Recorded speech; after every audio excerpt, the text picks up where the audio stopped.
I watch their show, and they talk slow, so I watch their show on time and a half, on like 1.5 times fast. Cool. We're And live now. oh, I'm sorry. That's okay. So All respect. Nobody's in here anyway. Welcome to Pass. Recap. UFC Paris. I guess prediction show. We weren't gonna do these tonight, but because it's a crappy card, man. A lot of debutantes and they're chalky debutantes too. And I went through this card looking for an underdog. And I'm with every favorite, and I hate to do that. I hate taking every favorite, but I'm maybe tonight somebody in the chat can change my mind on somebody. But that's why we're gonna do this. We're gonna go through. Dave's not with us tonight. He's because school's starting for everybody. He wants to spend the weekend with his son, which is understandable. And yeah, we're gonna do this. Gerald Lynch, welcome. Hey, what's going on, bud? Let's get right into this. I have to share the screens now because Dave's not here, so you got to bear with me. I'm not used to doing all that, but here we go. Okay, share. Let's see how this works. Well, all right. Okay. So here we are. We got the Tapology up. We're going to start right at the beginning. I do also have the face-offs, but they're only quick ones. Yeah, I know. Dave's not here. So here we go. Zara Farron and Jacqueline Cavalcante. This is Jacqueline Cavalcante's UFC debut. Zara Farron has been in the UFC, but she sucks. She's okay. Damn, since man. UFC, Megan, but I mean, you got Megan Anderson. She's good. She's decent. I think she's an Australian fighter, right? So okay, Megan Anderson, yes. Submission. Let's pull up her folk thing. What's her Infinite? Zara Infinite Farron. Also realized she is 39 years old. That's a big key. The other girl there, Cavalcante, she is 26. So you go down here, and okay. Let's look at her career. She started as a pro fighter in 2013. 1-2 fight girl. She beat her, lost to a 2-3. Okay, already losing at the low when she started out. 0-0 fighter, beat her. 3-0, beat her. Lost to a Sinead Kavanaugh. Sinead Kavanaugh actually is in Bellator, I think now, or PFL. I've seen her. She's in a different, a nicer, a bigger, better promotion than Bama 24 or whatever that is. But then, okay, here's she's stringing up some wins here. These are nice. Kerry Hughes, British Challenge, 3-1. Suvi Salmimis, 7-3. Good old Suvi. Yeah, good Suvi. Isabella Budarek, Ladies Fight Night 7, 6-3. Okay, so there you go. That's those are her highlights of her career right there. Those 3 green fights right there, 3 wins. Then she comes to the UFC. I don't even know how she got to the UFC. I guess maybe I don't even know what the deal was there, but she got triangle choked by Megan Anderson. Felicia Spencer, she was a contender. She's retired now, but she was she fought 7-1 at the time too. So, but Felicia Spencer, ground and pound, round 1. Okay, and then most recently Josiane Nunez. And the thing is, Josie Nunez, this Zara Farron had a foot of height on her. For Yeah. She was huge, but Josie I remember that fight. Got a unanimous decision because Zara Farron is that bad. So now she's going against this unproven Jacqueline Cavalcante. Okay, Jacqueline Cavalcante, Portuguese fighter. Not many fighters. All right, Nora, go on in the middle of this. What? Portuguese, I don't know of any other Portuguese fighters. I think there's like 2 dudes in the UFC from Portugal. I can't think of their names right now, but you can count Clay Guida. He doesn't really count. He's American. Who? He's just Portuguese descent. Clay Guida. He's Portuguese Oh, descent. yeah, I that think. Yeah, doesn't he's more count. of American. There's two fighters, one or two fighters directly from Portugal. I remember, man, the one of them tipped my tongue. They're not Oh, great. you know They're who's not that even, guy? That one guy. He's like he trained with AKA for a little bit. Oh man, what's that dude's name? yeah, they're like sophomores. They've had like one or two fights. The guys I'm thinking of, well, at least the one guy, he's had like one or two fights in the UFC. He's not even, Portugal the Man, I think is his nickname, isn't it? Portugal the Man. That's a band. Yeah, it is a band. It is a band. It is. But Dude, anyway, okay. I'm it doesn't matter. Let's talk about this Jacqueline Cavalcanti. Okay, Sure. so look at Unproven, because, however, she's in better promotions, better regional scenes. Okay, and she's doing it the way she's supposed to. She does have a loss in PFL Challenger Series, but this Martina Jindrova actually is not bad. I mean, 3-2, you can't tell by that, but from what did Stat Diggers, Uncle Wheezy said something about the history on Jindrova, and I guess she's That's a good show, really by the not way. that bad. It's a great show. I paid attention this week on that show. That was a great show. But then she comes in a losing fighter, 6-8, beats her. Then she has a 1-0 fighter, Nadia Milajancevic. Elbows from mount. See, she's doing it the right way. And then most recently, a 4-1 fighter in LFA, which is notable, reputable promotion, unanimous decision. So that's probably her best win right there. Is that her most recent win? But still unproven. And she does have. She's got the age is good for her because she's got the age advantage. But I think she's deficient on the height and reach, I would imagine. But you couldn't tell in the face-offs, which I'm going to show. Look at -380. That's disgusting, right? Yeah, it doesn't make too much sense. Okay, actually, look, she's an inch taller, which is crazy. Mm-hmm. Yeah. Huh. Yeah. Let's look at their face-offs. I got that right here. Blow it up a little bit. So, let me remove this. This is where Dave is good. He's quick with this stuff. I think he's got like 3 screens. Yeah, no, don't worry about it. Hey, while you do that, I'll just tell you that what I saw from looking at the topologies as far as Zara Farron, she has fought a bunch of people in the UFC, or a few people in the UFC. So she has a strength of schedule, obviously, because I'm trying to I don't want to just shit on her. I want to find out, good reasons, good, practical, realistic reasons to maybe pick her. So, she does have that strength of schedule, but she hasn't proven herself. So she's relatively unproven as well. I mean, she's lost to everybody in the UFC. As you can see, they size up pretty well. Yeah. But Zara Farron just sucks. So you have to go with, like I said, man, I'm trying to find some reason. The only thing she's got going for her, Zara Farron, is she is the hometown, right? She's French. Yeah.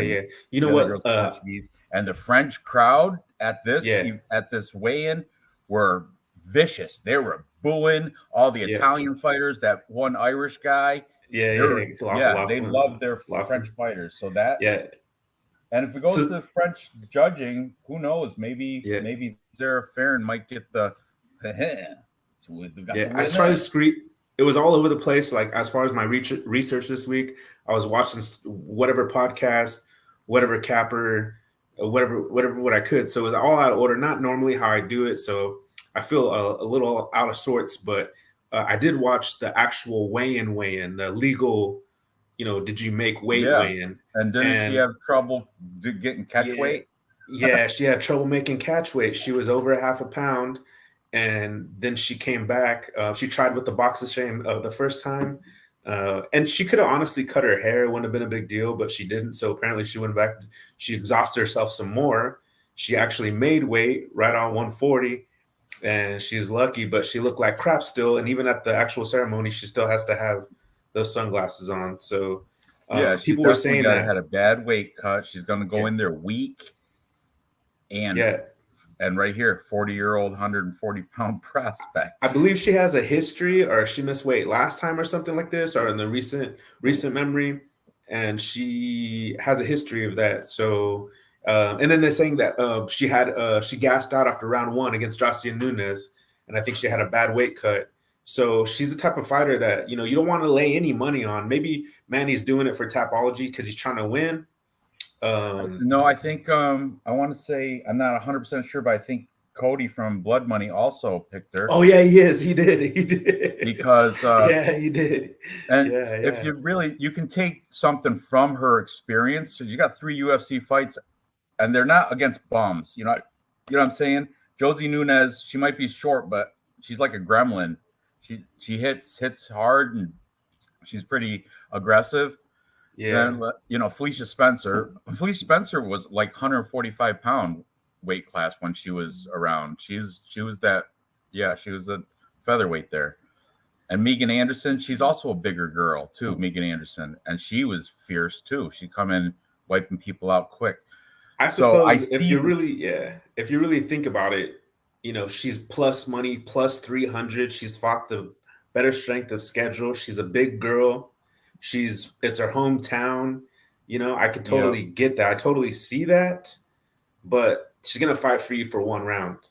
She's gonna have 1 round in her, and perhaps I don't know. I don't know what's gonna happen in the second and third. I doubt she's gonna outpoint Cavalcanti. I actually watched a little tape on Cavalcanti, and she has some hands. Like she's pretty good. Just with the naked eye, she's pretty good. We don't have anything to compare her against because she hasn't fought any high level competition, but she's still my pick.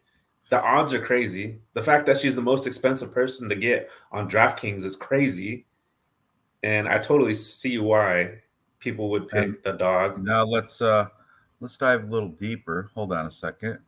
Go for it.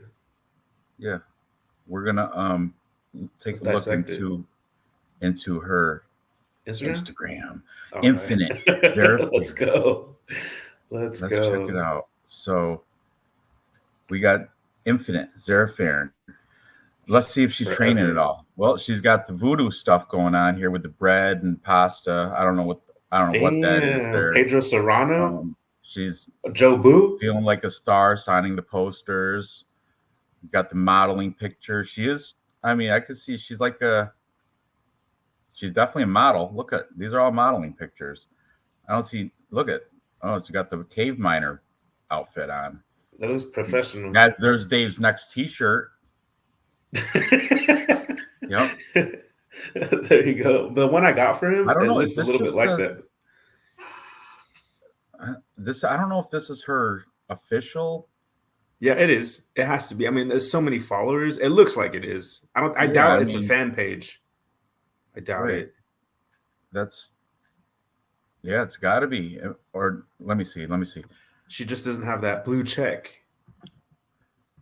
Yeah, I want to see the blue check. Seraph. It gives it like authenticity. But that's the one that I saw. That's it. And followed by Schroeder. So yeah, this is it. That's the one. Yeah, shout out to anybody who took Zerafarin on dog pick. If it hits, man, everyone gets lucky. You know what I mean? Good for you. I don't see it. I don't see it happening. So moving on, we're obviously both taking Cavalcanti. Yeah, for sure. At least by decision. Okay. Next we have once again, forgive me, I'm not that fast with this. No, it's all good. Right. Yeah, that's just so much money. I would never put. This is for me and you, bud. This is for me and you anyway. If they don't like it, they can not watch, as they're not watching anyway. So those faithfuls. I see Noel, and I see. Next we got Farid Basharat, one of the fabulous Afghani brothers, the Basharat boys. What's Farid and what's his brother's name? Javid, right? Javid. Yeah. Javid and Farid Basharat. And didn't he just take a L? Didn't he just take a loss recently? I think so. That's pretty good memory right there. I know he fought recently. And I think he lost. It was an upset. He was favored to win. He might have won. I don't know. Wait, he's 12-0. He won. He beat Mateus Mendonca, and that was Javid did? January. Okay. Javid, All yeah. right. Oh, you know what? There's other brothers too. Is it Gabriel and Ishmael Bonfim lost to Benny Saint or Saint Denis, Benoit Saint Denis. Yep. The Yep. bomb. That's who. Yeah. All right. Never mind. Anyway, Farid Basharat Wasn't he- Ferocious is taking on Cledson Rodriguez, another huge favorite, minus 370. And he is the star of Afghanistan. Afghanistan, the whole country is supporting their only athlete in any sport they have, Farid Basharat and his brother Javid. They're superstars in Afghanistan because Afghanistan, it's not like they have a fantastic soccer team. You know, they're more worried about war. but they do love the Basharat boys. Now he's over and he's in Vegas training at Extreme Couture. Gotta love that. I heard he's been working a lot with Jake Shields. I want to say I heard somebody say that. For real? Wow. He's taking on Cledson Rodriguez, who's not. I mean, Cledson Rodriguez is not horrible. There's I can see where a route where Cledson Rodriguez could get some sort of victory here. It's just tough, man. It's unlikely. That's what I'm saying. I'm trying to look. Shannon Ross is not good. Shannon Ross. Am I sharing the screen? No. Okay. It's okay. All right. No, I'm actually, you're saying some good stuff. No, don't worry. But anyway, Cledson Rodriguez, he's decent, but he's not Farid Basharat good. You know, right. Shannon Ross, he beat him, but Shannon Ross is not that good. CJ Vergara beat Cledson Rodriguez by split decision. CJ Vergara, he's middling. He's okay. And then before that, he was contender series and regional scene that's Brazil. Brazilian. Yeah. Regional scene in Brazil. So, I mean, but he's not horrible. You know, he definitely has a fight. So he definitely has a shot. But if you look at Farid, this guy's beast. Farid, ferocious, and he is too. Fighting out of England, but now he's over, like I said, he's over in Vegas at Extreme Couture. Afghanistan's loving this guy. And 12-0, flawless. Damon Blackshear, very good win there, unanimous decision. Before that, he was in contender series and a bunch of these, and he's in the good octagon, OKTAGON. There's two octagons. One of them, octagon with a K, and there's octagon with a C, which is not as good of a promotion as octagon with a K. Yeah. And he's just doing it right. Look, unanimous. Okay. Rear naked choke finish. Round 1, 11-second finish. I know these are cans, but he's killing them like he should. Head kick, 11 seconds in round 1. That must have been awesome. Rear naked choke. These are just sacrificial lambs here, though. Then he gets his first fight, his real fight, like I said, octagon with a K. Against the guy who was 16-8-1. Rear naked choked him. Finish. Raul Guzman. Finish. War of Titans. Don't know what that is. Contender series, unanimous. Damon Blackshear, unanimous. Now he's got Cledson Rodriguez. He's a minus 3-something favorite, though. It's horrible.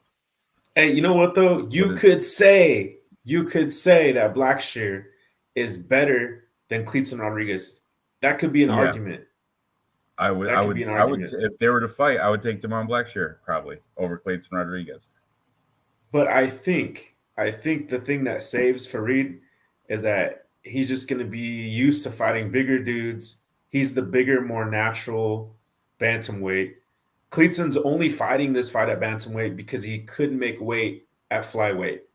Yeah, you're correct with that. He had to move up a class because he missed flyweight 2 times. If you miss twice in a row, you're forced to go up. You have to go up. If you miss weight twice, 2 events in a row, UFC forces you to go up weight class. Yeah, just how it happens. And that was the case with Cledson Rodriguez.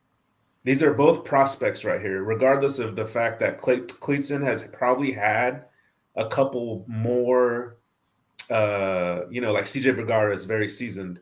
Yeah, he had more. He's got more experience. Like fighting Yeah, so he's experience, got but more it doesn't experience. matter. Yeah, yeah, Basharat's yeah, gonna bosh him. yeah. They're both prospects. They're both on the same level. So, and you could already see Cleatson's career going the wrong way just because he's not even being in the division that he wants to be in because he can't physically do it. Right. Almost ran Let's out of see what breath. they look like facing off to each other. Okay. Such a pain in the butt right Yeah. here. Praise Jesus. Praise Jesus. Love to see him in the chat. Okay. There's what's her name? I love that Jesus is on Reese McKee, by the way. Shout out to you, Jesus, for that. Oh, is he? There's a Plus, good underdog. Finally. yeah, +4 something. I don't know Okay, if that's for the so knockout. I like the blonde hair on Cledson Rodriguez. That's interesting. Yeah, I was wondering about that. If he's part, I didn't know if he's a part of Charles's group or not, or if that's just a Is he Brazilian. no? When I think he had Tapology had his thing listed. Hold on a second, I'll tell you right now. Is Is Team that like Noguera? Nogueira or something? Noguera. Yeah. Yeah, they like doing that stuff too with the blonde. The Brazilians love that blonde fighters. Look at this guy right here. Who's this dude? He's doing He that must be like ninja the elbow. Oh, weight back there? trainer, Hudson Yeah, Rodriguez he's or something. like as a power lifter. Absolutely, he's a beast. I wouldn't want to mess with him. No. But look, Fareed's got his beast too, right here, big boy, right here, with the phone. Looks like I he want to has see a this guy. I couple want to see their meals. bodyguards fight each other. That'd be Yeah, awesome, right? This big yeah, dude from Cledson Rodriguez team against Fareed yeah. Basharat's big Afghani guy. I got the Oh, Brazilian though on that one. That guy, um, the other guy's a little tubby. He's a little bit tubby.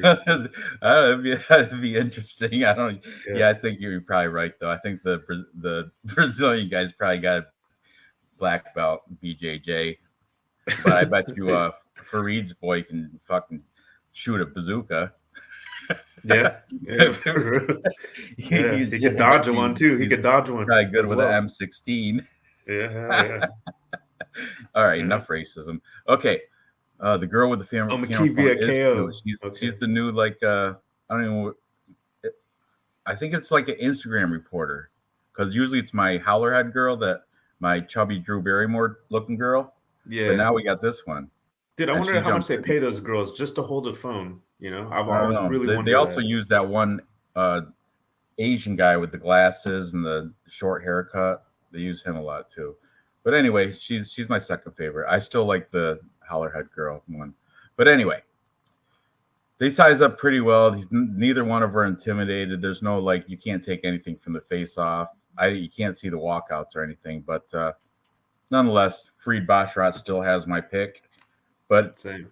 Cledson Rodriguez, I'm not putting money on Fareed Basharat at not -310 because Cledson Rodriguez, they're both sophomores, right? One fight in the UFC. So Right.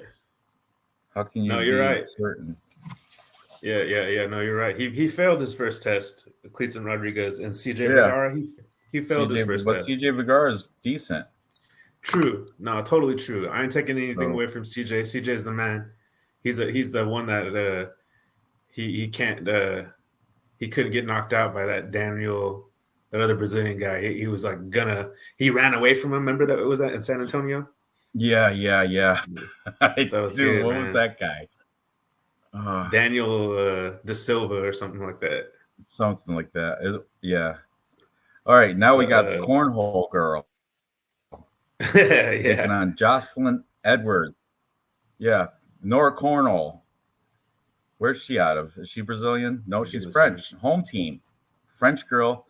Oh, that's what I might do an all French parlay except for Zara Farn. Take her out, but I might just do just for giggles. Let's see. We got Morgan Charrier. Oh, Giannis Gamori, though. I don't think he's gonna win. Maybe. But anyway, we'll get to it. So I think it's the worst. Not to be. It's just not in terms of anything maliciously racist, but when it comes to MMA, I think that's the worst country to go all in on. Like it's not like Canada or Mexico. No offense I know. to France. I think this is the worst. Even I know. I'll do a Japan. French one, but I'll just pick like Gane, Ferrol, Saint Denis. Saint Right Denis. there's 3. Yeah. William Gomis, there's 4, and then this girl, there's 5 right there. That's a French parlay. There, I'm gonna run with that. That's a good one. That's a good one. See how quick I just did that. Anyway, La Pantera, Jocelyn Edwards. Actually, in this fight, I actually got Jocelyn Edwards over Cornell. Yeah, me too. She is a slight favorite on here because she's younger. She is more proven too. Look at these W's. Ramona Pasquale from Hong Kong, Ji Yong Kim from Korea, and Lucy Pudilova. All these 3 last victories, UFC women that are known. Look, she got beat by Jessica Rose Clark, Jessie Jess, but that was almost 2 years ago. And Carol Hossa also beat her 2.5 years ago. But most recently, she's been on a little run against decent. Ramona Pascal is not decent, but Ji Young Kim, Fire Fist, decent. Lucy Pudilova, 14-7, not horrible. That's split decision though. So is Ji Young Kim, E. So I don't know. But let's look at the Cornhole here. She's this is her debut. I'm pretty certain, right? She's the hometown and also just want to say favorite. something. I don't know if you caught it, but on the actual real weigh-ins, where you need to weigh in to see if you're going to lose your purse or not, that weigh-in, this woman had the box of shame, and she was emotional on the scale. Yeah, this girl. Yeah, Cornhole. Yeah, she was barely. Well, I'm on Edwards anyway, but let's check it out. Let's break it down. This is why I'm on Edwards, because even in those losses, look at who Cornhole's beat. Hasna Gabber, UAE Warriors, 4-2, and that was leg injury. That could be a fluky thing. Sanaa Mandar, 0-0, UAE Warriors, 0-0 was her record. Okay, Priscilla D'Souza, 12-10. She's a gatekeeper. Passed that test, I guess, though. TKO. Hexagon. I don't even know what country that's from. Look, Asma Abak, UAE Warriors, 1-0, 2-0, 3-2, and she lost her debut as a pro to Jacqueline Cavalcante, who's also on this card. Yeah, who we just picked to beat Zara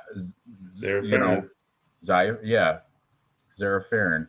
So this girl, unproven as well, and this is a closely lined fight. At least they used to be even, but now the bettors got wise and picked the experience of Jocelyn. Honestly, I seen the money coming in on Jocelyn. It was after the weigh-in of Cornhole and Cornoli, however you say it. But you know what? I like the theory, the narrative that Jocelyn Edwards is improving after that Jessica Rose Clark loss. I feel like she did work on her takedown defense and it did get better. And she's young and she's still getting better and better. And although they're only split decision, unanimous decision wins, she is on a winning streak in the UFC. Give me Jocelyn Edwards until she can be beaten, until she gets unproven. We're gonna see what that MMA Jesus got Cornhole. Edwards looks great. We're gonna find out. I don't have the weigh-ins, but I do have the face-offs, just a still frame.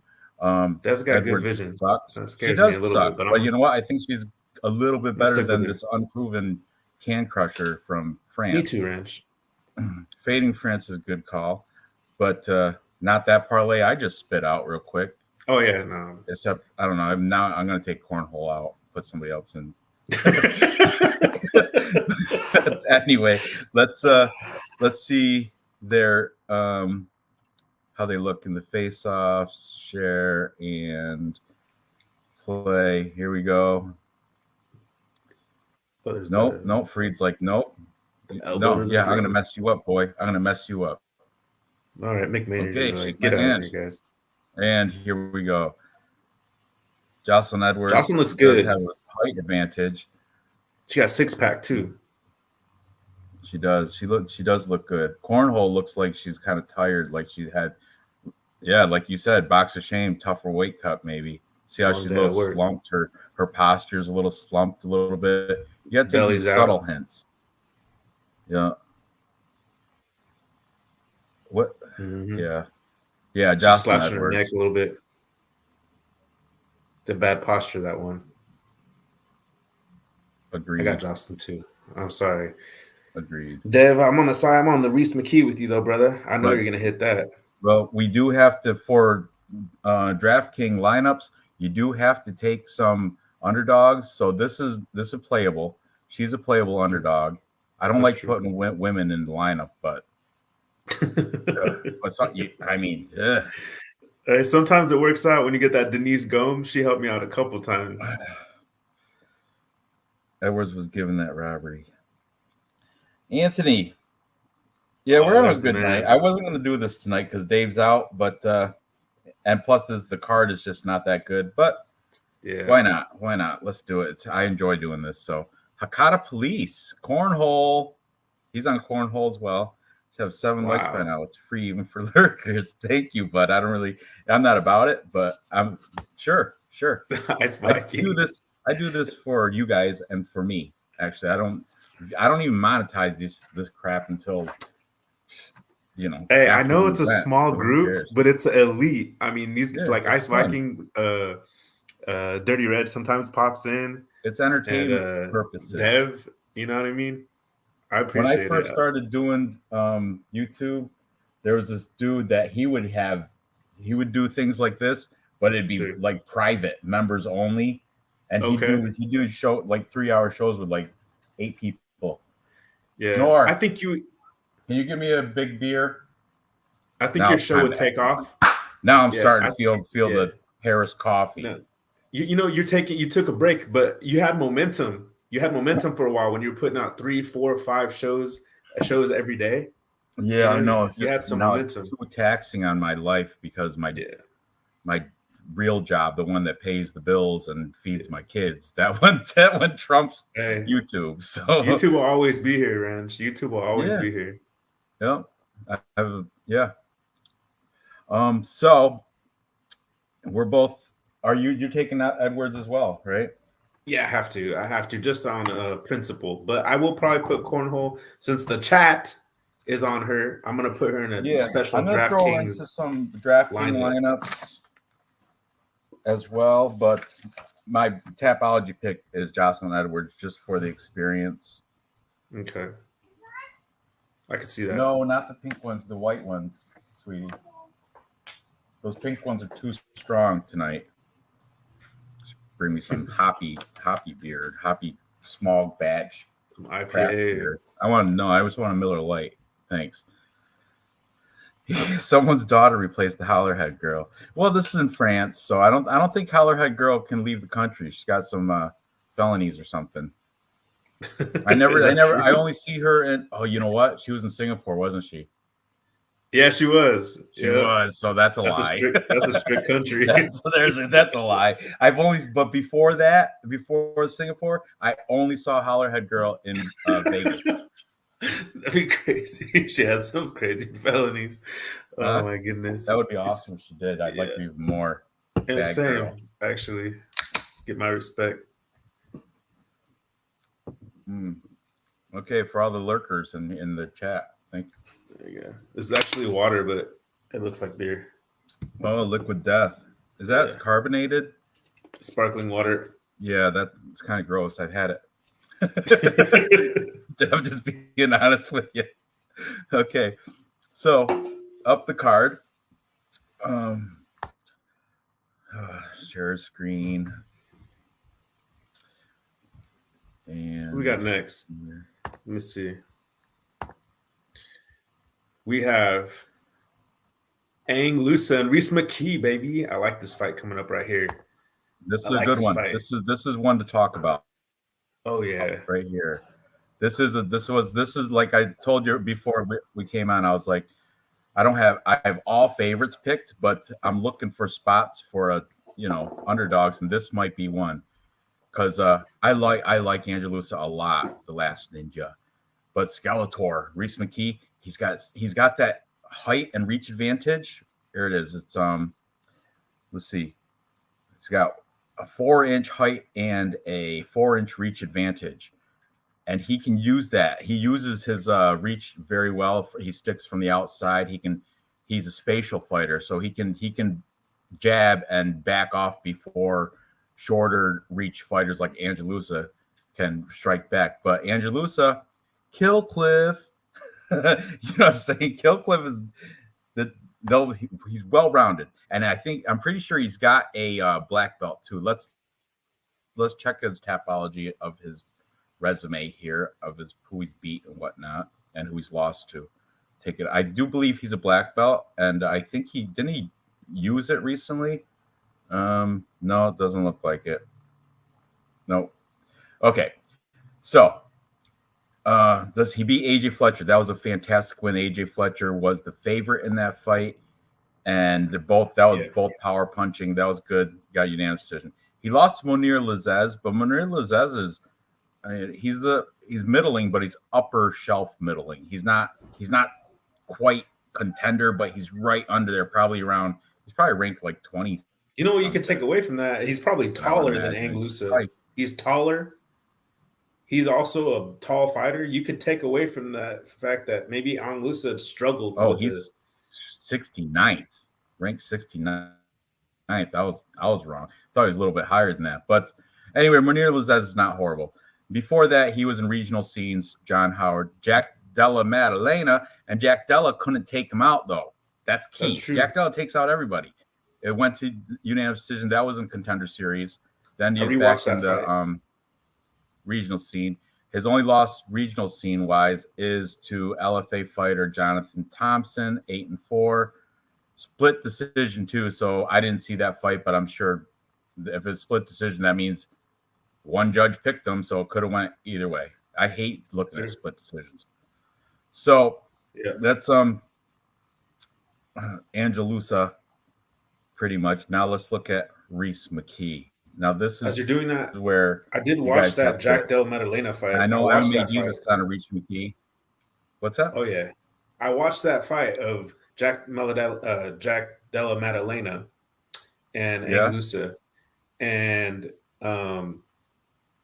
I think that Maddalena obviously won. He should have won, but he really was trying to sit down on his punches, and Anguissa wasn't letting him because he has power, and he was actually popping him when they get into the pocket, and it was hurting Jack Della Maddalena. He's still better.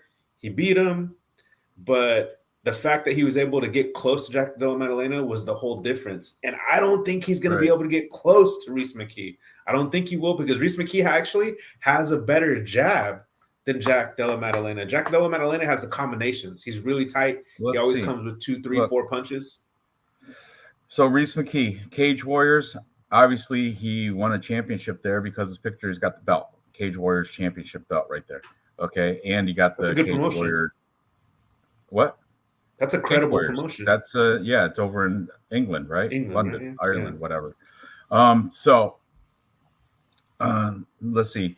Took this guy out corner stoppage round 4. That was a five round fight. That's good. That shows he's got cardio. Okay. Justin Burleson, 20 seconds round 3. Finish. That's what's good. And Cage Warriors is like you said, it's a decent promotion. And these guys, they're not cans. Look at the records. 32-11. That Jim Wallhead, man, the experience on that guy, right? Justin Burleson, 7-1, and Alexei Mantikivi, 13-6. Not bad. Alex Moreno, Great White, big fan of Alex Moreno. I wear his T-shirt right now. So that's not a bad loss to have. Kamzat, of course, I already have his T-shirt. Of course. The thing is, Kamzat's a 185er, so he was, it was unlucky that he made weight for Reese McKee. It was unlucky. That was his couple fights in the UFC. Before that, he was back in Cage Warriors doing it right. Then in this BA MMA, Terry Brazier got him in a unanimous decision. Then you go way back, 2017. Still in my timeline, though. I consider 2016 and up relevant. Me and Dave argue about that all the time. Dave's like 2020. He won't go past 2020. He's like, But, okay, Tim Barnett, I don't know who that is. Finished him, round 1 punches. Jai Herbert, the He took Black care of Country Jai Banger. Herbert, a tall guy, a Yes, big a guy. tall guy. He beat Jai Herbert as well. Now, see, this is why I do the show. Now I'm thinking maybe this is a good spot to flip my pick onto the underdog. Oh my gosh, Which, Ranch, watch the face-off. Watch the face-off, Ranch, and then decide. All right, that's what we'll do right now. Because that's what changed my mind. I had Anglusa on all types of lineups. I don't even think I had Reese McKee in one. And I'm a little bit upset that I'm not going to make it to the casino on time for this fight. So please, vicariously, I'm gonna go vicariously through you, Ranch, to put this man in some kind of parlay. What? Okay. You'd be riding with Dev. We're in the wrong order. Wrong order. Stop sharing. So, all right. We can't go by Tapology. I guess we're going to have to go by this, right? Or do you want to? If I speed up to the Reese McKee, it's going to be tough to get. All right. Never mind. I got it. Okay. Oh, you're fine. Share I just, screen. even if you just see that one still, just a still here we shot go. of that. Here we go. It's like somebody's dad and I'll just kick back. Reese McKee, son. Tall drink of water. But look at Angelusa. Look at his back. Look at those. He's got the wings. He's jacked, this guy. And look at the height difference. It's like Josie Nunez and Zara Farron.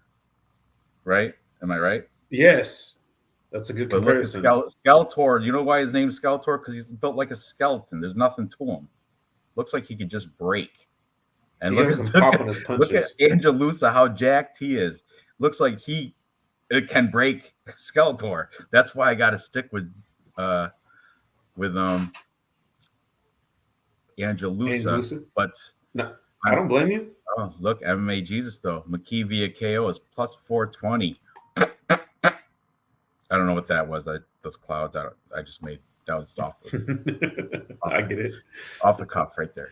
That's an emoji. What's that? There's an emoji sound. But let me tell you, just so you know, on the real weigh-in, the one that goes by, the commission, Anglusa was the third and final box of shame winner. He had to wear that box of shame. Yeah, he looked really bad. Just his muscle mass. I bet you he struggles making weight every time.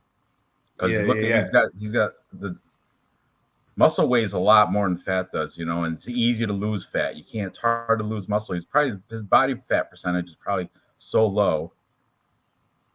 What I'm saying, Ranj, is in McKee's last 3 victories, 4th round stoppage, 3rd round stoppage, 3rd round stoppage against a guy who has a lot of muscle mass. And if he can't get McKee out in the first 2 rounds, and on paper, McKee has the better cardio on paper, and he looked good at the weigh-ins when the other guy didn't. I'm gonna go with McKee. I'm putting him in some parlay or not parlays in DraftKings lineups, but I got. No, Allen thinks McKee's a bum. Huh? No, Allen thinks McKee is a bum. I know. That's harsh. I see that. I got to post it up there, but I don't think he's a bum. I just think he's going to lose to Angelusa. But this is, you know what? I'm circling this one because he might. Man, I don't know. He might do it. He might do something. But my pick is Angelusa. Are you picking Reese McKee? I am picking Reese McKee everywhere. I faded Anglusa and DraftKings all together. So I hope he doesn't come out and shine, because then I'm fucked, at that point. But if I was at the casino, I would put him in my parlay, and I can't. So, but he's all over my DraftKings. Talk me into bum McKee. He's all over my It's not even Reese. It's Rise McKee, because it's the Irish thing. Rise McKee. Right. I can't do Irish accent. All right. Mickey. Now back to but I respect where we are. You got lucid. We jumped out of is the Tapology the right? Yeah, Tapology is right order, because I looked it up, because I would put money on it for real if I could make it in time, but I'll just miss it. Well, you can get up a little bit earlier. It's oh my god. Oh, you're a babysitter. I'm getting up at 6 in the morning. Yeah. That's not even it. It's partly it, but I'm getting up at 6 in the morning already. I want to have some energy by the time I get there and actually have a good time for my fiance's birthday. Oh, There you go. Yeah, Good. How it's her long's the birthday. drive? It's 3 hours, about 3 hours. Could be 3:10, but roughly 3 hours. Mm. Yeah, Okay. looking forward to Next it. we have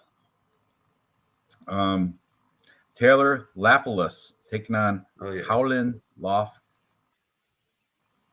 Possible fight of the night right here. Possible fight of the night. Lofran. I don't know how to say it. Laughin.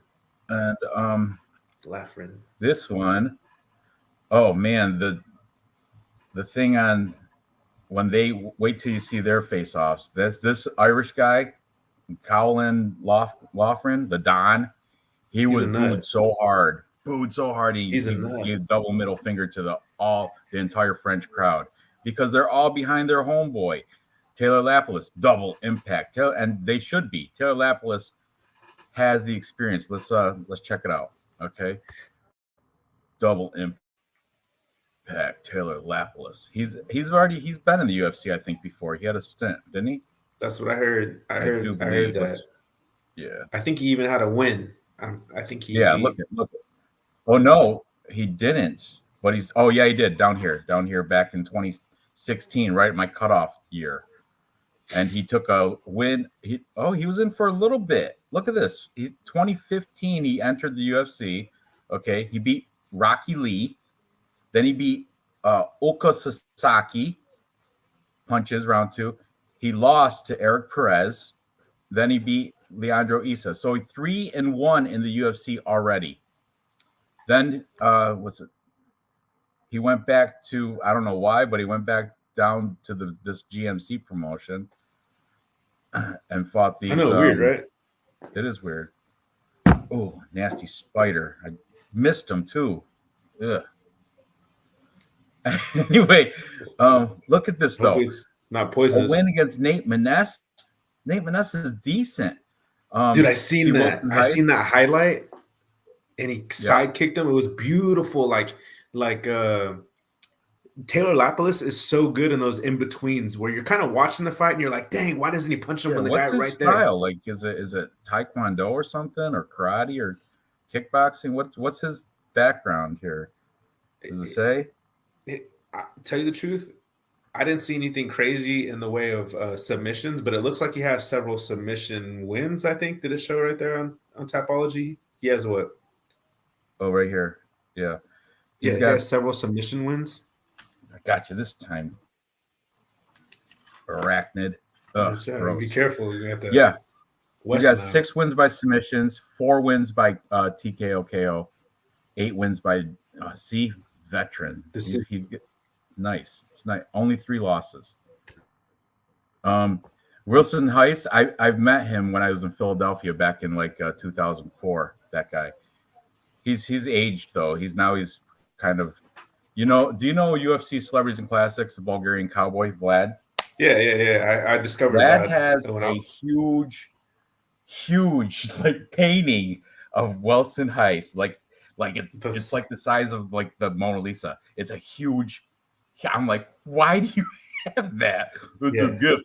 Wilson Heiss is a personal gift to me. I'm like, that's pretty awesome. That's so Vlad. It's so Vlad. It's awesome. So Vlad. But I said, hey, dude, I seen his drunken punch exercise. Have you seen that? Oh, probably. Is it 2023 one or is it older? I think it's recent. He's got a new enemy. He always has an enemy that he wants to fight, and now he's got a new one. It was new enemy? And I was like, "Who's this guy?" Because he was live the other day. He's like, "How fast do you think I can knock out so and so?"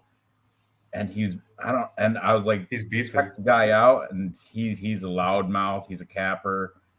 Man, if somebody in the chat can help me out. I forget, but I want to say Jew Guru or something. He's like Jewish or something. I don't know. I can't. Doesn't matter. Anyway, Taylor Lapillus. Jewish better? Is it Jewish better?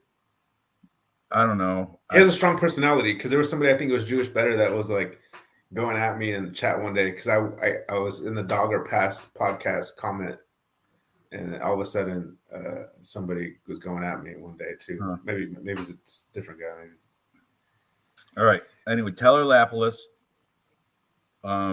Big French crowd support here.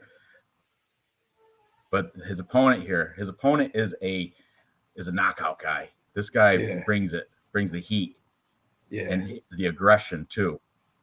Fighting out of Team Cowabon. You know who fights out of there? Aspinall. What's his name? Darren Till used to. I don't know if he still does. But Team Cowabon is a decent British Liverpool. Gym? Yeah, British training facility. So let's see. He's got this guy came in, Cage Warriors, of course. Dylan Heisen. Look, round 2 punches. Luke Shanks, round 2, ground and pound. Festus Ahortu. Festus. What an awesome name. And that guy these guys are decent. Look, undefeated guy, 10-3 guy, undefeated guy, round 2, TKO. This guy, not an awesome name. Bakhtiar Orakal, 1-0, bum. Hussein Abbaszad, bum, inexperienced bum, 0-0-0. Look at this guy, Will Kearns, 0-39-0. And look at the guy before him, Reese Street, 0-31-0. How are those guys even? I don't know which one of these guys, but I heard from like a capper that these guys were like throwing fights. They were throwing fights though. I want to see Reese Street fight Will Kearns. Right? At least one Somebody's of them will going to have a draw. come out with a draw. W. That'd be a majority draw. They'll both be 39-1 and 31-1. 0-31-1. 0-39-1. That would be great. But anyway, most recently though, his recent Cage Warrior fights are pretty impressive. Undefeated fighter, 10-3 Luke Shanks, and a 9-0 undefeated fighter, and he's doing it the right way. But let me show you this face-off real quick, because the crowd, if you could, was booing big time.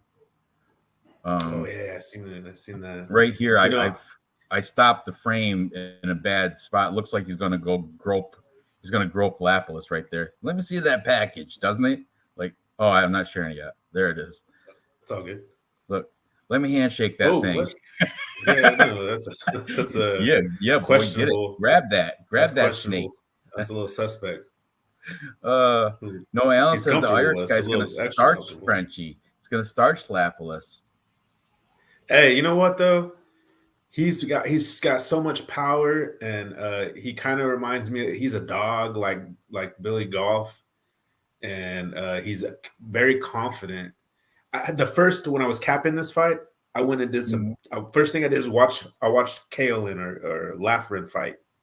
And the very first thing I seen him was walk up to the center and meet the other fighter in the middle, and he had his forehead, and he just presses his forehead. He has just so loose, like the old Conor McGregor. He actually reminds me more of Conor McGregor than Ian Gary does. Well, they got that Irish chip on the shoulder. You know what I mean? Yeah. He really has it though. This guy, he's exciting. Oh, I know. Watch. Look at this. And his walkout, which they're not going to show here. Look, right there it is. Fuck you, France. That's what he's saying. He's able to multitask. Look how did the double. Yeah. As soon as they saw him, it was all boo, and he was like, "What?" And they're just booing loud. French crowd was fierce. And then he did the double middle finger. He's taking care of the crowd too. Huh? He's taking care of the crowd and Taylor right here. He wins this face off. Yeah, and then he talks some shit right here. He talks some smack, and Taylor talking shit. Didn't even.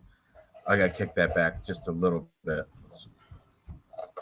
That's all good. No, I just I did put Kaolin in a couple DraftKings lineups. I don't even have that many DraftKings lineups, but he's in at least one.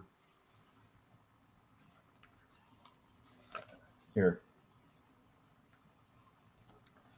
Oh, I got the swear jar. My daughter's listening. I gotta watch my cursing. Just blame it on me, Ranj. I get it. All right. So, I mean, I wasn't swearing until I got into this. That's why she's eager to bring me Miller Lite Tall Boys, because she knows as soon as I get that in me, letting your guard down, the sailor mouth comes out. Anyway, Laughlin. Oh, right there. I love it. I love it. Little finger. But Lapalus, though, little finger. You can't not look at his resume, and you can't, he's got a way better resume. But this Look, man, we're gonna this is find out another tomorrow. spot. This We're is gonna find another out tomorrow early. spot. We're gonna find out tomorrow early. I think Kalen Who you taking Lafren here? Are you gonna take the underdog or No, the? I'm trying to win our Tapology League, so I pick Lafren. I'm just trying to. That's a whole separate game now. I used to be honest. That was my real picks in my head and my heart. Like if I had a gun in my head, I had to pick the right pick. Tapology is where I used to do that. Now I'm trying so desperate just to win. I'm doing crazy shit. So I put Lafren in there. Oh, sorry, Nora. But Taylor Lapillus is my pick. Taylor Lapillus is my pick for the experience. He's a unorthodox striker, but he's good at it. He has this like way of like being off balance or going backwards, and he's very dangerous. And I understand that Lafren's dangerous, but I'm trying to be aware or stay away from people who could be like Trevor Peak, who are like everyone thinks they're going to come in and just with their bad green, unpolished skills, and they're going to just take over the UFC with their grit. And I'm afraid of Kylan, and I'm afraid style. and I'm also afraid of Benoit Saint Denis of being. We'll talk about that later. But those two guys, I feel like they have a little bit of that Trevor Peak, where they have a grit. They're dogs, but they might get outclassed. So I got to go with Taylor, and this fight will show me, how I really feel about Lafren. So I'm gonna go with Taylor. Lafren, is that how you say it? Lafren. I don't know. I think so. I think that's what all everybody else is calling them. You know who has the right names? The Allen boys, the Fight Night picks. They listen to the old fights and listen to all the announcers and how they say it. And plus, they're French. They're Canadian. They can speak French too. So, good for them. So I got Lapillus. But I'm going Lapillus as well. So moving on. Next we have.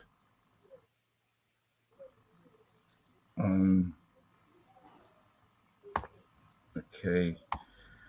This is where we missed Dave. Sorry. We missed you, Dave. Hope you're having fun with your son. And your shirt, you're gonna love it. I'm gonna put a lot of thought into it. He's gonna love his shirt, Ranj. He really is. Oh, did you? I got him a hoodie coming. He better like it. I like it. I wouldn't get him anything that I wouldn't wear myself, except for that next time if he wins, I'm gonna get that Zara Farron t-shirt's his. Okay. Next, we got the French. The French side is Morgan Morin Charrière. I think that's how you would say it in France. Against Manilo Zucchini. It's not zucchini like the vegetable. It's zucchini. Manilo Manolo. Yeah, Manolo Zucchini. This is an interesting fight. Morgan Charrière. He's I checked him out earlier. He's beat who do you beat? Gomi. That if you check the Last Pirate, what a cool name.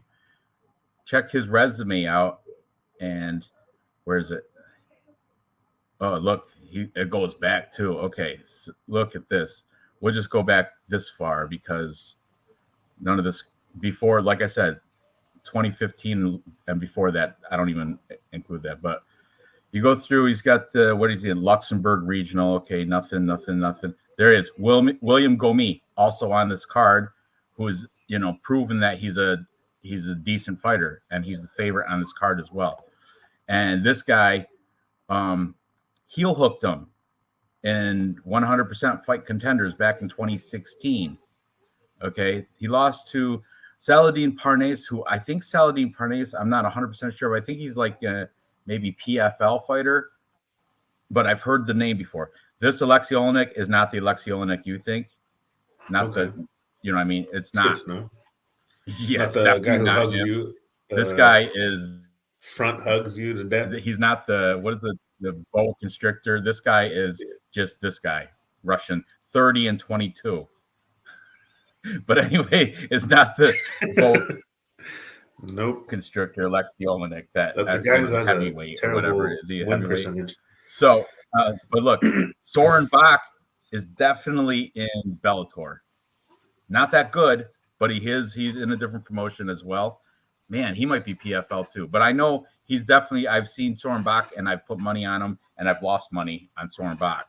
So, but that's not a bad loss to have. And then he's going through these Cage Warrior guys the right way. Well, this was split decision, but he got round 3 finish there, body shot round 3 finish there. Then he lost to Cage Warrior Jordan Vucenic, lost to Paul Hughes, and then recently he's on a 3-fight win streak. Again, Cage Warriors. But the records look at 15-8, 18-4. Not bums. 7-3.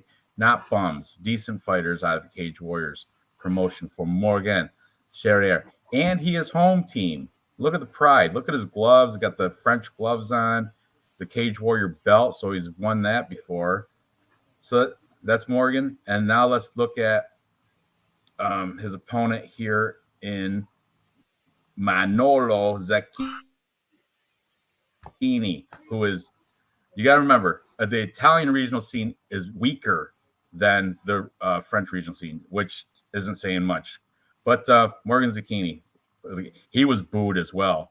The French don't like the Italians for some reason, the fighters anyway. Well, especially if they're going against their home country guys. They were booing this guy as well, but he was more acceptable to it than Laughrin. Okay, but look at Venator 12 against this guy Abu Tonkara. Did a round 2 with a knee. That's good. Suk Kampsath Venator. Venator is equal to like maybe like the where's that Alabama Louisiana regional scene down there that like yeah, it's not that the I know what you mean. It's not like that good. I would take so many like other regional scenes over like that. A hotel casino. And he's got a loss in there to this guy Koramatulo Sufiev Venator. Okay. Combat in the Cage, Mazzara, Street Fight Party 2. Oh, that must have been a fun event. I bet you that was right on the block too. They brought those were like outside. But fighting your neighbors. Italian fighting championships. Gert Kokani, Danny Matheson. That guy doesn't even fight anymore. That was his last fight, that Danny guy. Oh yeah? That was his last fight. Danny Matthiasen. He went 5-0 and retired after fighting. But he hasn't. I mean, he hasn't really proven himself. He lost to a 5-0 guy. He beat 12-12 guy, and then this Abu, man, this is another one. There's just not enough information for me. And I like Jackson Wink though. I like that. Didn't know that. Yeah, same. But I'm gonna go with Morgan Charrier. What are you thinking? So in our Tapology League, I went by Morgan Charrier, but like I wouldn't advise anybody to bet on this fight because he has the weirdest record ever. Like everybody was picking him, and like everybody seemed like really confident. Like all the cappers, like all those shows that I watched, everyone was on Morgan. I don't recall one person being on Manolo's side, probably for all the reasons that you stated. Italian promotions, a little lesser than. That's like, you know, it's like thinking that an NFL team or college team can beat an NFL team, you know. It's probably not going to happen. But I'm on Cherie by decision. I'm on him for my pick. Alabama Crimson Tide versus the Indianapolis Colts. Did the Crimson Tide? Did they win this week? Playing with you, but I'm just saying, what do you think the best college the Colts team? would kill him. You know, they don't have no so? Saban anymore. I don't think. I think Nick Saban. I think so. Retired. Colts right now have a 0 running back, and they have a rookie quarterback. They're gonna do the. I'm predicting Colts gonna have the worst record in the season. Okay, Manolo Zacchini. He's got a little Instagram thing. I'm checking it out. I want to see if I did some tape study though. He has good fundamentals. He's good. He's really good, actually. He lost a fight that I thought he was gonna win when I was doing his tape study, which means he gets like a little eager. But I don't know. I really don't. Honestly, this line is kind of weird. I like this fight. I like Manolo more than I like Zaire Farron for an underdog. Like if you're gonna like do a scratch off, like a real degenerate, a real down in the dumps, rock bottom scratch off, put it on Manolo Zacchini. I probably put $20 on him At least he's up had on an his opportunity. Instagram page. This is from recent. Look at this is from yeah, like today or 18 hours ago. Yeah, see.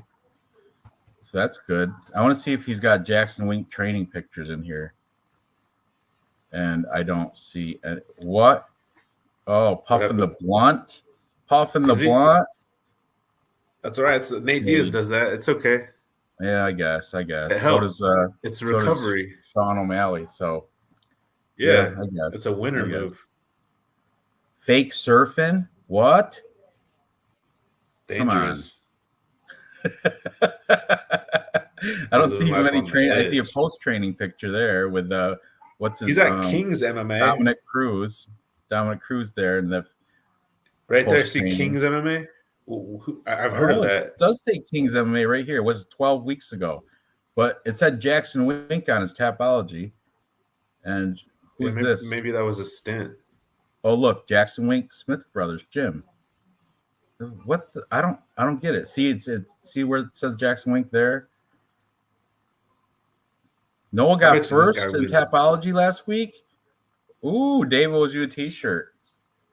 Noah got first. Noah, who do you got on this right here? You going with Cherie, Mr. First Place? I could use your help. Congratulations, though. That's actually really cool. Yeah, that is awesome. So anyway, I'm still sticking with my pick of Morgan Charrier. Same here. I you can't trust. Like you said, the better experience. Yeah, what was it? I can't even let's think see of what any they look like. fighters. Did I show the face-offs yet? I did not show the face-offs. So let's see how they look in the face-offs. They both look confident. They both were very confident. They had every reason to be. You got to watch Laughlin again. My bad. So I'm not quick with it. I'm not quick like Dave. No, there's nothing wrong with rewatching it. There's Angelusa again, Reese McKee. Look at that height difference, though. But it doesn't matter. I don't know. That's a tough one. That's the toughest pick on the card. And here we are. Look, he looks Italian. Look at his hair. He looks like he's in the mob. Right. With his chain and his earring. Morgan looks like he's like right out of Compton with his dreads and his shaved under hair, his necklace. He looks like one of those, like he sips lean. I'm just joking, dude. Yeah, he sips lean. Sips the scissor. I was just thinking because his hair, he looks like. But Manolo, he's the one puffing on the blunt. Let's see. You know what? Just to be fair, I'm gonna check out Morgan Charrier, see if he's got anything on his Instagram.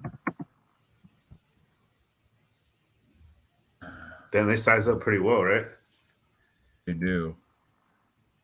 Hey, Manolo looks like he's, because on Cherie's Tapology, he looks like he's lost to guys that are worse than Manolo. And it's always a question mark for me. Like, is he just going to have an off night? Is this a guy that feels it sometimes and sometimes he doesn't feel it? Because 18-9, it's a little weird, that record. But he lost like 4 of those losses like in the beginning of his career. So you could say he's like, 18-6 or something. But look, Morgan Chapa, he's already planning. He's already planning a post-fight party. I just saw it on his thread. He's getting ahead of himself. Look, you've seen he's that? Got some training pictures. He doesn't have smoking blunt pictures. He's got different day, same shit. Yeah, I like that. Seeing that. He's got pads on so he doesn't mess his face up. He's hydrating, drinking some. More than ready. Absolutely. Oh, you got the hype video here. Or what is this? Is this a hype video? He was dreaming. He used to draw UFC chalk. Oh, pictures. Really? Is that what it was? That's what I'm sensing. I don't know. We might have time. Let's see. Let's fast forward it a little bit. Is that supposed to be him when he was a kid? Yeah. Dreaming about UFC? This is how long he's been prepared. The Last Pirate. R. One day. I saw a guy with a pirate coming to the bar, and he had a steering wheel on his belt buckle. I'm like, what the hell is that steering wheel for? R, it's driving me nuts.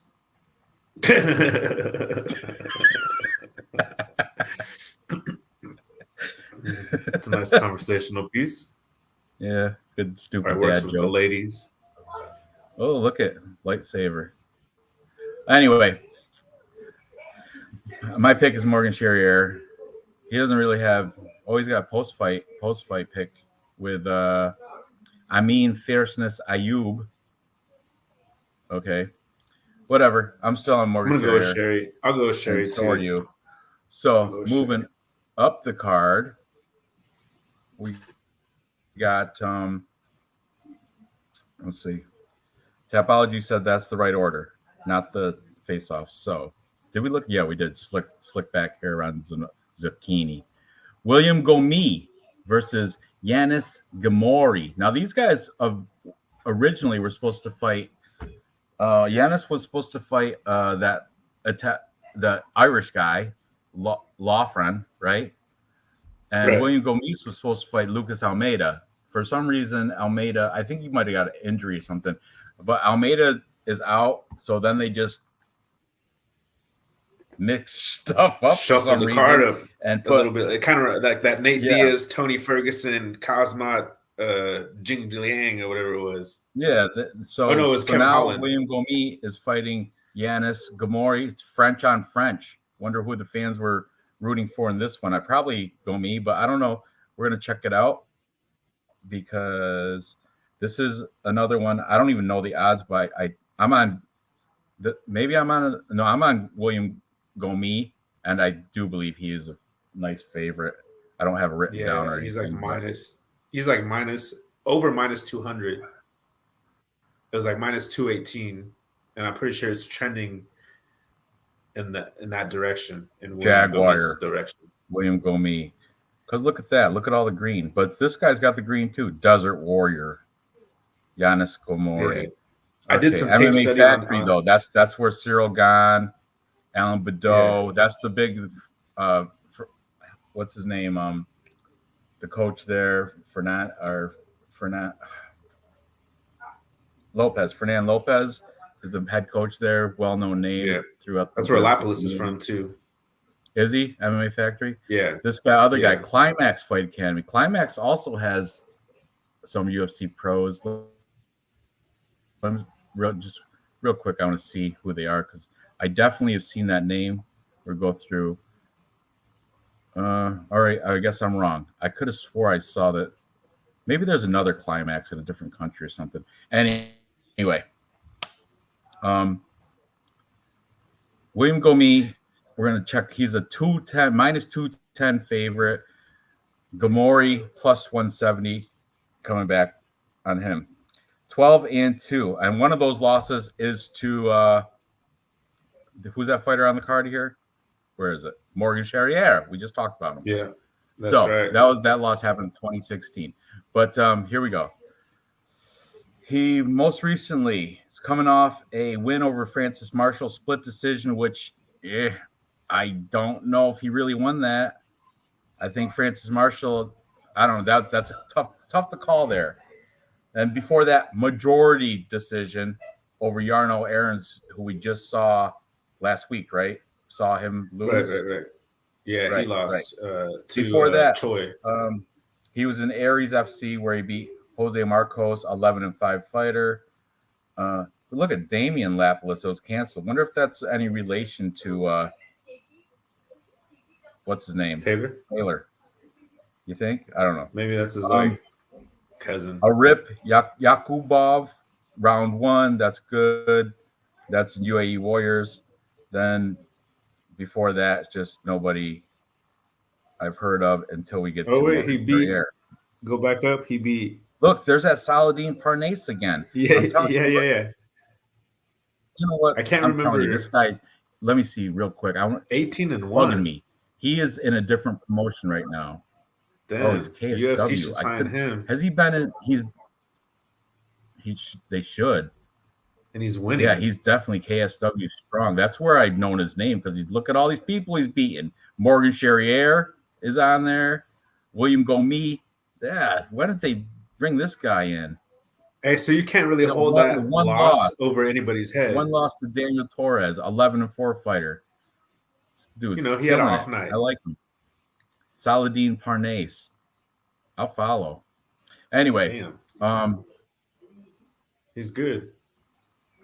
So yeah, are you gonna take Gomis or are you gonna take? I'm gonna go with Gomis, but Gamori. Let's take a look at Giannis Gamori. I want to talk shit a little bit about. Why do they have the camps about? I don't like how he fights. I watched his fights. I don't like it. I don't like his style. He kind of sits back. Warrior, out of France. I didn't think there was a desert in France. Yeah, he's the opposite of a dog, Ranch. I put Gomis in all my DraftKings because this Gamori character, I don't like it. He sits back. He tries to pepper you with leg kicks, and he's okay at it. Yeah, he's okay at it. He's not no Chris. Was that Hernandez or? Brave's a decent. He's not decent promotion. I want to see if I know any recognizable names. He's not no Barboza with it. He's not no special. He sits back and I don't like. He stands tall and he tries to pepper you with leg kicks and he's like trying to avoid contact, and I don't like that. I think Gomis is gonna rip him a new one. To be honest with you, I know that Gomis is a split decision winner, but I feel like he's more of a dog. I feel like he could get a finish here. This guy has also got a bunch of split decisions I've seen. I'm looking against on the regional scene. Well, look, this Vladislav Novitsky, whatever, split decision. Richard Haas, split decision. They had triangle choke, unanimous decision, rear naked choke decision, armbar. But these guys are bummy. Look at 0-0, 2-2, 2-1, 3-3, 0-0. He lost to this dude, Polifante, 11-4. His first real test, he lost. And that's his only loss. Steve Polifante. Let's check because this he guy kept out fighting now. cans. What's Steve Polifante doing now? Steve Polifante, now he's 13-6, French fighter. Look at him. He's a tall glass of water. Specimen. Yeah, physical specimen. Oh, look at pattern fighter, win-loss. One of those guys. But anyway, just doing it on the side. I got Gomis all the way. I'm sticking with William Gomi. I think the S is silent in France. With Gomi. Because the other guy, he just, Gomi. Unproven, really. I mean, it's a fight, so anything can happen. But let's see, I gotta catch up with the chat. Dave Duffy, because he owes you a T-shirt. Fading Morgan, 10 was French bum. Maybe. Yeah, I'm definitely not betting. I feel that sentiment, Noah. I feel that right there. Oh, I know. Congrats again, Noah. Last week for Ice Viking. That's pretty good showing. I've been trying for about a year now. This is going to be tough on Tapology because somebody earlier said you have to switch it up because everybody's going to have all the favorites. I'm going to switch it up though. I think I might pull a couple $100 after this show. Yeah, I did laugh. The best I ever did on another on Tapology group was third place. Hey, Gabe, Killian. Welcome to the chat, my friend. Let's see how they look and facing off to each other. Quick. Okay. This is one of those where there's nothing could change my mind, but it's worth a watch, just to see, just to be thorough. Morgan Charrier, definitely right there. Okay, here we go. Slick back. William Gomi, Giannis. Oh, he's taller. Gomi's taller. Yep. Yeah, now the guy's looking down. Look, he doesn't want to make eye contact. He knows he's just there for the short ride. Right there. That's sus. Right there he is when he's shaking his hand. But I bet And you, yeah, I don't know.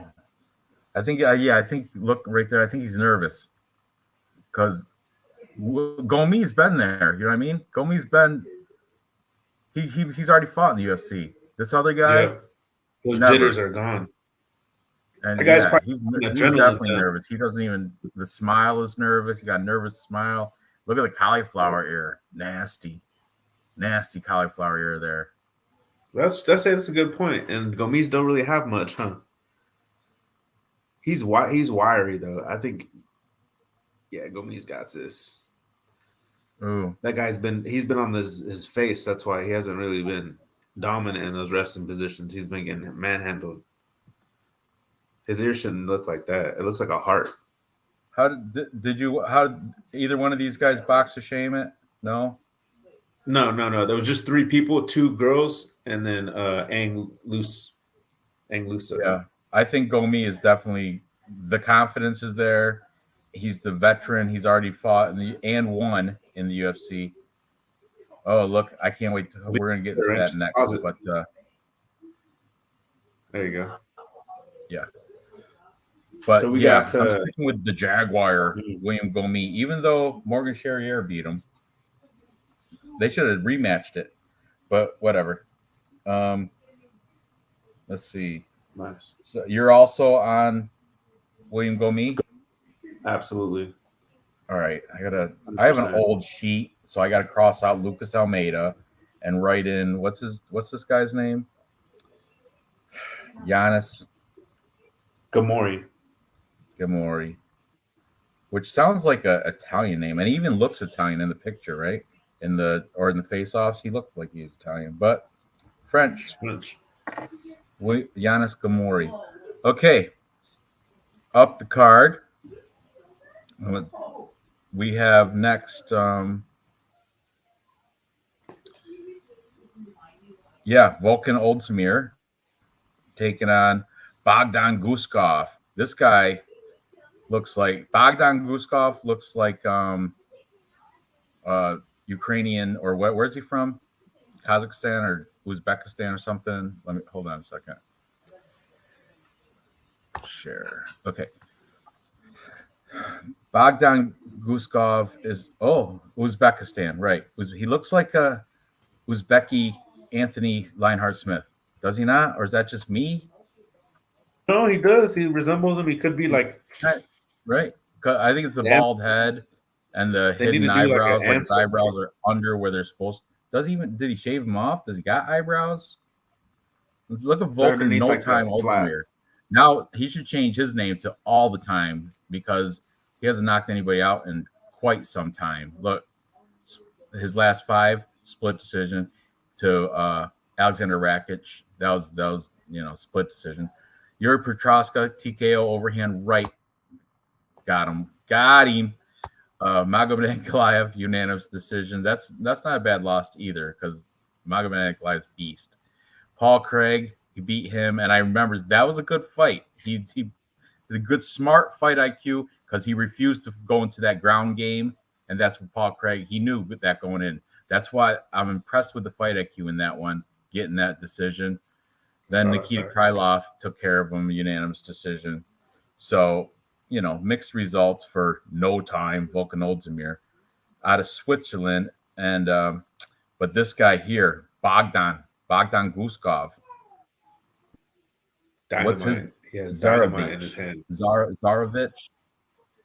Anthony He Smith. does. He's a look at the biceps. I think he's more physically impressive than Volkan Ozdemir. Look at 12 wins or 9 TKOs in first round. 12 wins, 1 loss by TKO. Okay. Submissions, 2 submissions, and 1 loss by decision. Has only gone decision 1 time, and it was a loss. But let's see. Let's look at these guys he's beaten. MMA series 20-10 guy, Carlos Eduardo, round 1, 25 seconds. This guy, Vafai, I don't even know how to say it. Round 1, 30 seconds. I know he's 4-1. MMA series, I don't even know where that's out of, but he's doing it right.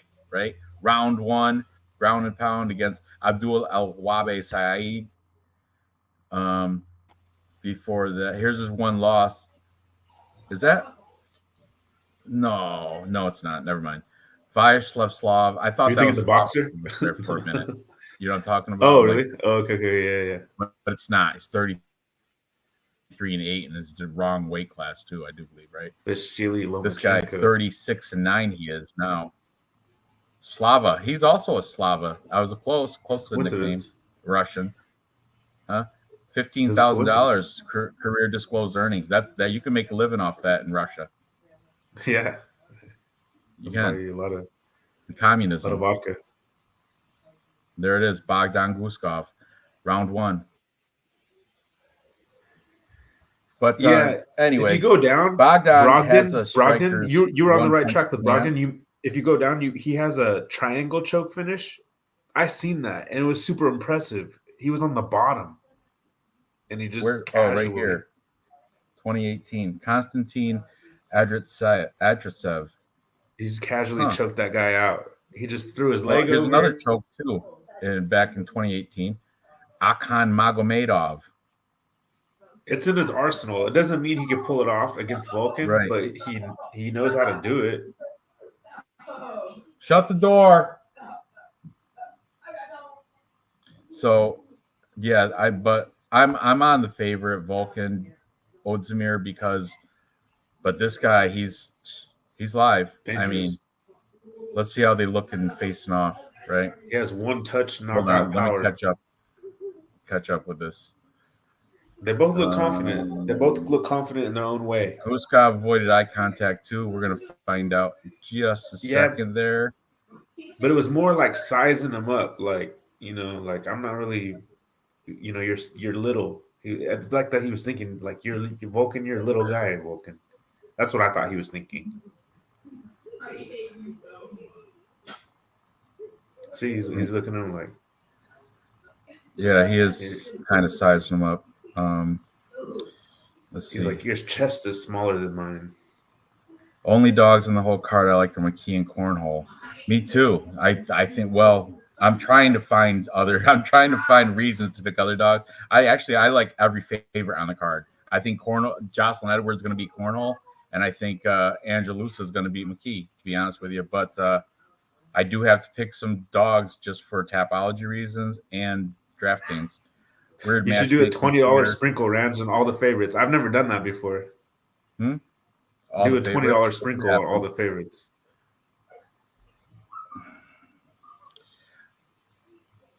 Oh, Ice Viking. Do you guys send him? You have to go on Instagram and send him your address. I've gotten plenty. A lot of people have gotten their stuff. Just got to stick. You guys direct message Dave on Instagram with your address, and he usually does it. That's an average $375 per. I'm sorry, I went ahead in the comments, but that's funny. Ice Viking, he's funny.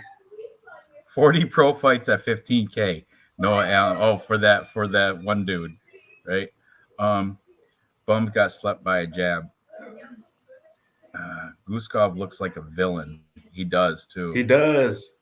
He looks like a younger $375 Evil. Whatever. Yeah, that's a Russian. That's that Russian communist pricing. MAG's always has 7 dogs. That's great. If he parlays that and hits, we'll see. Shoot, I'll be your best friend. He is sized him up. Look, he's not like just staring at his tits like the other guy. He's actually staring, looking, checking out his whole body. But Vulcan Ozdemir is not breaking eye contact. He's looking right at him. No, they both look confident in their own way.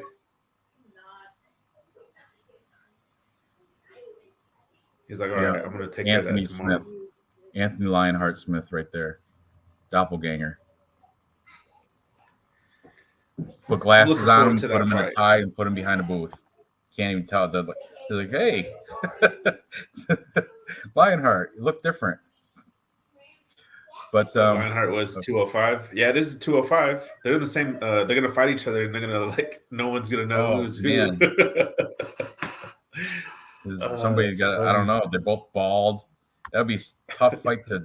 They better hope it's like a yellow versus blue or something. They got to do the drastic changing of the colors of the shorts and shit. One of them's gonna have to wear a Patty the Batty wig. No, I'm just joking. Anthony Smith, but he's actually white. That's true. Fun. So, who's your pick? Are you going to go with Bogdan Guskov? No, hell no. I gotta go with Vulcan. I feel like he's gonna outclass him. This is for Cody, who says that he would put somehow. I don't know why he can't or why he's not, but why he did it. He said he was gonna put 1,000 on a Vulcan. I don't know why he can't. He should. On who? Vulcan Uzdemir. No, I wouldn't do that. I would not do. I do have Vulcan Uzdemir a lot of combo parlays, but sure. I don't do no straight $1,000 bet on the guy. Bogdan could come in and knock him out the first round like he has in the regional scene.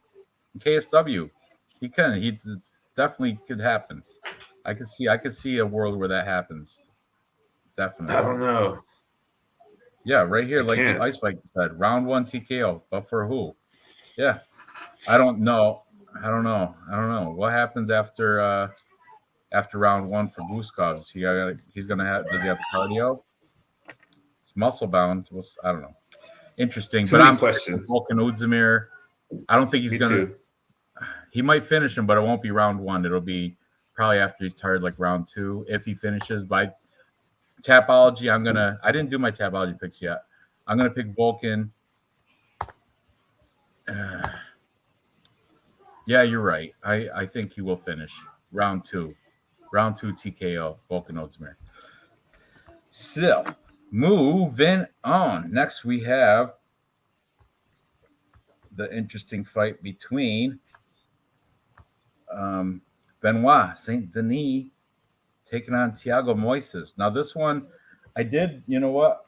I worked up a Capper comparison pick show. I just never got to it, but I did all the research for, and right there, the Saint Denis, Thiago Moises. Did you see it? Hold on, let me. Full Capper comparison consensus. Full Capper consensus on Benoit Saint Denis. We got the Guru. Hold on, let me move this. They gave Manny some love, huh? Guru, Fight Club, Blood Money. He said finish round 3. Johnny K decision. Manny from MMA Fight Club said submission round 3. The Fight Night picked brothers. Both of them agreed. Full Capper consensus. Nobody picked Thiago Moises. And they had compelling arguments as to why not. And so did a lot of other Cappers have those same arguments. Because I was like, I only do the Capper comparison show for ones that I'm on the fence. And I kind of was on the fence with Thiago Moises. But what somebody, I think Cody Saftik, somebody said one thing that stuck out. He's like, Thiago Moises has been in this. Let me share the screen again. Been in this for quite some time. We're going to open it up and find out how long. See that picture? That's from way back. That's not a recent picture. But here's what he said. Okay, look. He's been in this game since 2012, okay? He's stayed the same. He's the same fighter that beat Jamal Emmers back in 2016. He has not improved. He's been steady. He plateaued.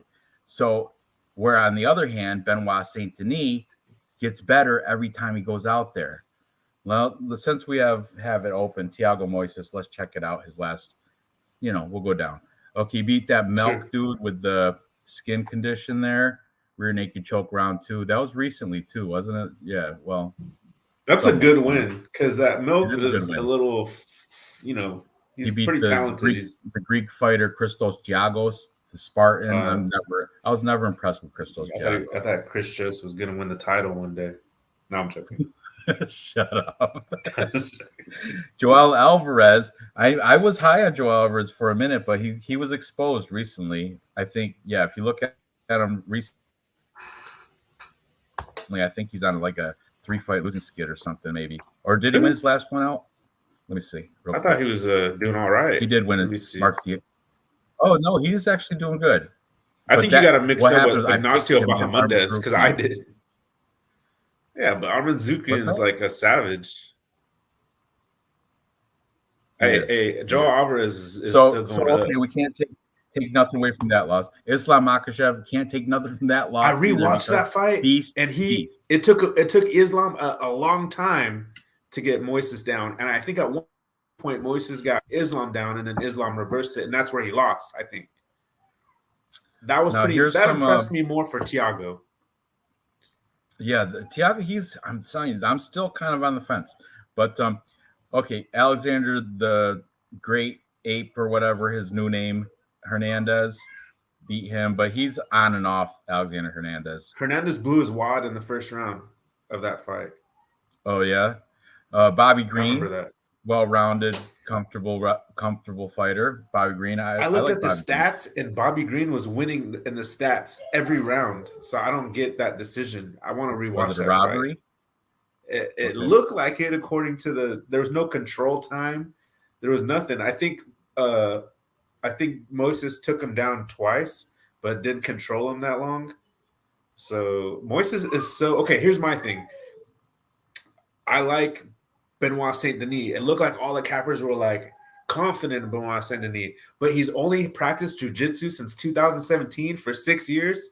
Think about anything you've only done for 6 years. Like, are you gonna come and take out Thiago Moises? And he's only been doing MMA since 2019 for 4 years. I don't know Shoot, I've if you're had a French Special Forces, the God of War French Special Forces, you might. Look at the I tattoo. know. Only the elite people. You can't get that tattoo in France unless you're elite. They'll kick you right out of the tattoo studio. Oh, Here's no. something that's amazing about him. He grappled in Paris's like world jiu-jitsu no-gi and gi championships. I don't know what the scene is like in Paris, but what's impressive still is that he grappled in the 194-pound division. Benoit Saint Denis grappled in the 194-pound division and took third place. And he never grappled anything less than 187. So see this Elijah Zaleski, this one loss here. You know, he came in there on short notice, and I think that was in a different weight class, wasn't it? Like 170 maybe? Didn't he like move up in weight? Let me see. That guy's a good fighter. Yeah, look, 171. He's a welterweight fighter, Elijah Zaleski. Yeah, he's decent. And this is a lightweight fight. But you got to think Benoit Saint Denis took him on short notice, up a weight class, and still went to the full time, went to unanimous decision, but went to decision nonetheless. Aside from that, flawless, and finishes too. Round 1, round 3, round 1, round 1, round 2, round 1, round 2, round 2, finish. All these are finished, except for that loss to Zaleski. Only one he didn't finish. Even Ismail Bonfim, round 1, rear naked choke. And Ranch, I don't want to put you on the spot. But who do you think's the better grappler? Who has better jiu-jitsu? Thiago Moises. But jiu-jitsu. Grappling grappling is a mix of wrestling and jiu-jitsu. You can't, because jiu-jitsu, you can be a decorated black belt, but if you have horrible wrestling, you can't take the guy down, or you can't control the fight on the ground. Otherwise, then wrestling trumps it. You know what I mean? Like wrestlers, wrestling background can, they can beat. You don't have to be a black belt jiu-jitsu guy to win on the ground grappling. You can be a good wrestler with a purple belt and still win an MMA fight. You know what I mean? Because you can punch and stuff.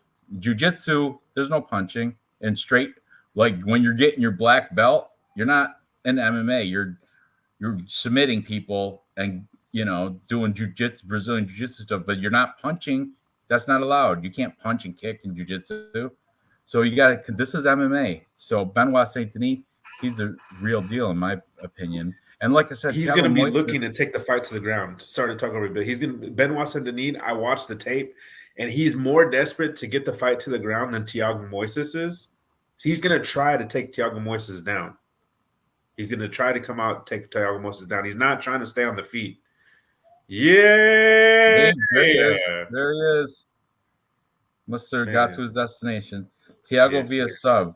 That's a possibility.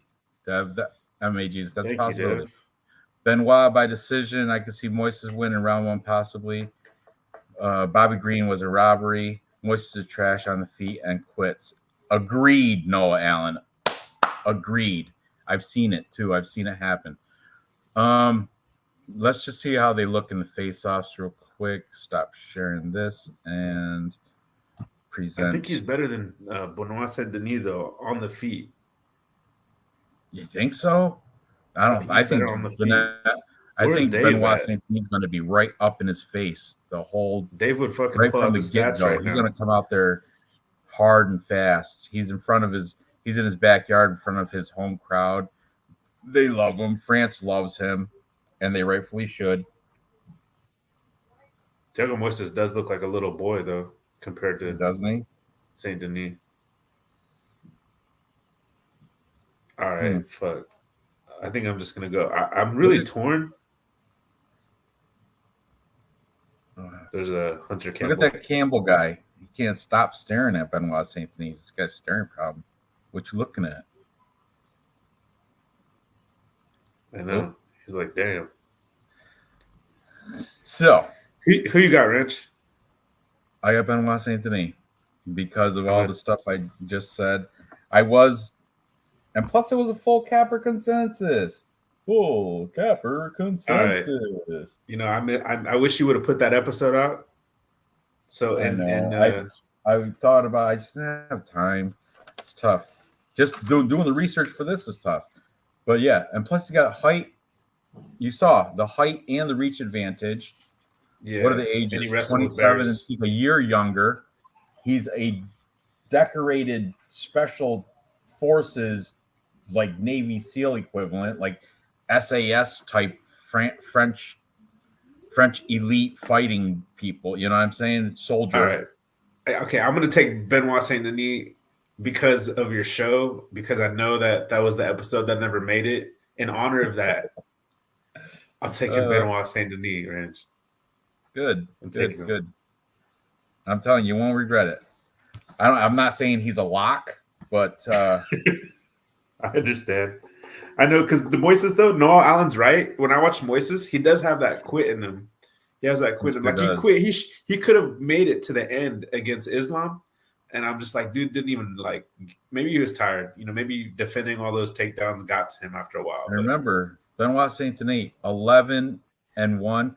Every win, finish. Every single win, a finish. And a lot of them are submissions too. We got rear naked chokes, guillotines, arm bars, knee bars, triangle choke, rear naked choke. Then he's also got some knockouts too. Right hook, punches, doctor stoppage. This guy's the real deal. I'm telling you. Look out for Benoit Saint Denis. I thought he proved it with Ishmael Bonfim. True. You know. Yeah, that's a good point. But Ismail Bonfim, if I'm not mistaken, is more of a striker. Thiago's jiu-jitsu kind of just worries me. You know what I mean? Like, how good is – we're to find out. It's going to be a great fight, actually. Looking forward to that one. It's going to be a good fight. Looking forward to that one. I mean, for DraftKings, I did take Moises in a couple lineups. I made, like, in DraftKings, I made – I think I made 7 different lineups, different combinations of fighters, and you have to take dogs. And some of them have Moises – just because he's a live dog. It's, you know, odds are close. I have 7 too. He was a fair price too.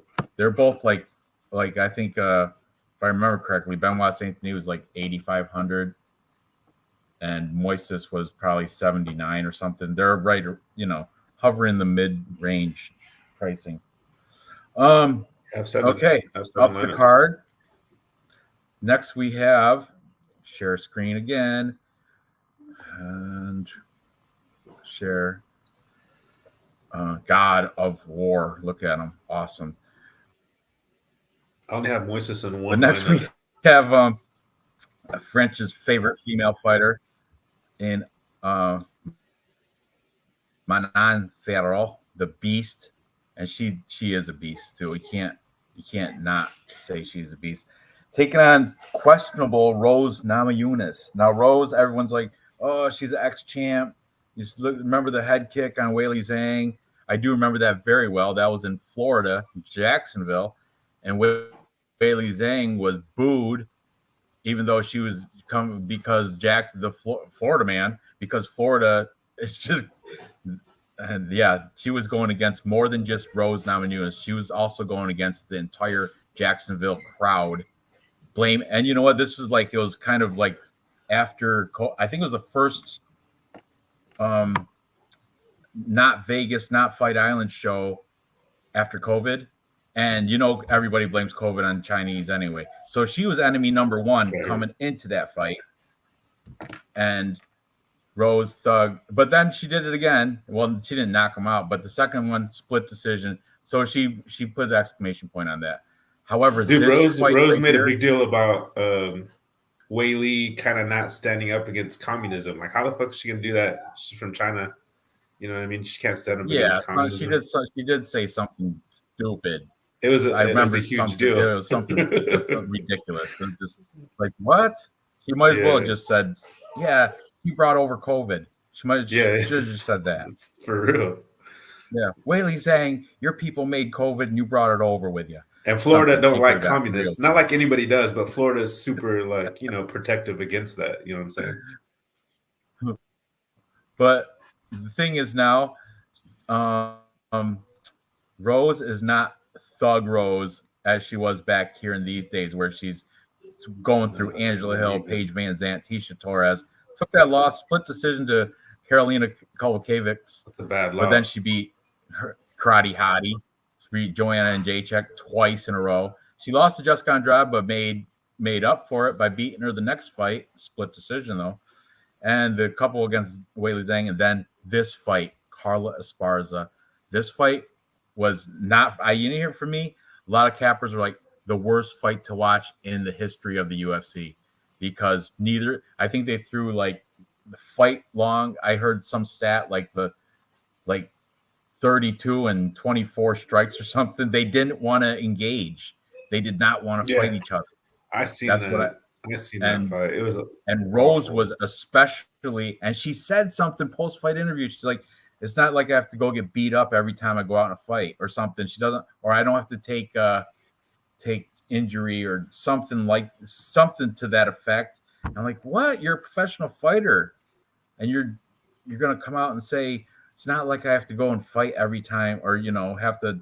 I don't know. She said something real cringy, and it was anti. She has said some cringy stuff. I remember when she said like she didn't like the attention of a champion. I was like, damn, dude, you like those are things you just think to yourself. Like you're not supposed to say those things out loud. Rose Namajunas, who says that they don't like the attention of being a champion? It's just like, And you know what? I was checking out her Instagram, and when I was preparing for this, oh, by the way, I'll show you the Kappa comparison pick since it's recap. So I'll show you this. Only one person on the show that I did, actually two people, took Rose, and that was, hold on, let me hide this quick. Right there. Okay, first of all, take Amanda Thoreau, Guru, Cody, Johnny, and Manny. Both the Craig and Matt Allen from Fight Night Picks, both siding with Thug Rose. Yeah, no, that's wild. Both of them. Craig played baseball, so that's what I have to say about that. He played baseball, and Matt sounds like he plays basketball. So yeah, Matt, I think Matt is tall too. He's like he's over 6 foot. He's tall. Got the long hair. And Craig looks like he plays baseball. I took taekwondo. See the one where Craig was out on the kayak when Matt was on vacation. Yeah, that was a good one though. I like that. Yeah. That was a very entertaining show. I enjoyed that. Yeah. I enjoyed that one. I'm like, I love how he did the fact he's doing the show and kayaking.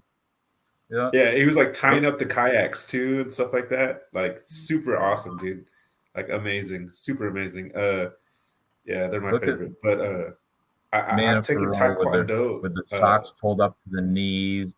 Yeah, I've taken taekwondo since I was 5, and I got my black belt when I was 14. Really? And Rose Namajunas is my favorite fighter because I see myself in her. Like I love the fact that she's passionate about it. That's why Joe Rogan was crying, because I think Joe Rogan, because he's also a martial artist, and I think he sees himself in Rose because that's our style of fighting. So Rose, I love watching her fight because it's like what do I need to watch out for? I'm not a jiu-jitsu guy. So how do I make my style work in MMA? So I love Rose, but Manon Fiorot, she's also a karate style fighter. And I love Rose. She's my favorite, win, lose, or draw. But my pick is Manon Fiorot for sure. Yeah, me too. It's just, Rose's like setups, I said, it's not. they're not going to work.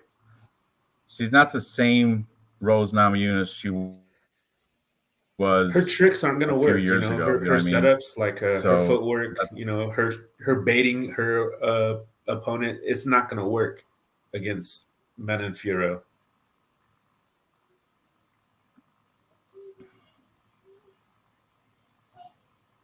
Yeah, I studied Korean karate, and yeah, my kids, Tong Sudo. That's like villager taekwondo. That's traditional taekwondo. It's not. Taekwondo is Olympic sport. You can get scores. Tong Sudo is the kata, the forms. Mm-hmm. It's like how villager defense against the Japanese and Chinese invaders. They use their garden tools. My son's a brown belt in Tong Sudo, which is like the precursor. When I go into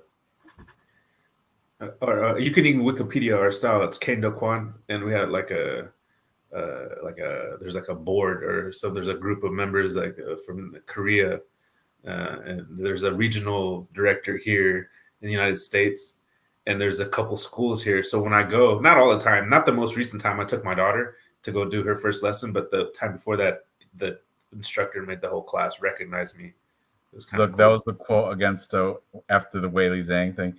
Better dead than red. So yeah. that was yeah. Awesome cringe right there. So freaking Rose. Manon Fiorot, I love Rose, but she's gonna lose. She is. Manon Fiorot's on the come up. I think who wins this is in line for the belt, right? Yeah, to fight Alexa Grasso. Oh, I believe so. Or where's Erin Blanchfield mixed in? She should fight. Erin Blanchfield. This is what weight is this? What weight class is this? It's flyweight. Oh yeah, I think that's Erin Blanchfield's weight, right? She or she bantam? No, you're right. She's flyweight as well. Yeah. So I don't know what happens next. Like the winner of this. Yeah. It's getting exciting in that division, though. At least there's a few people. It is. It is. Rose is shaking things up. I mean, it'd be cool to see Blanchfield and Rose Namajunas. That'd be a cool-ass fight, right? Striker versus grappler. I want to see Manon Fiorot versus Erin Blanchfield.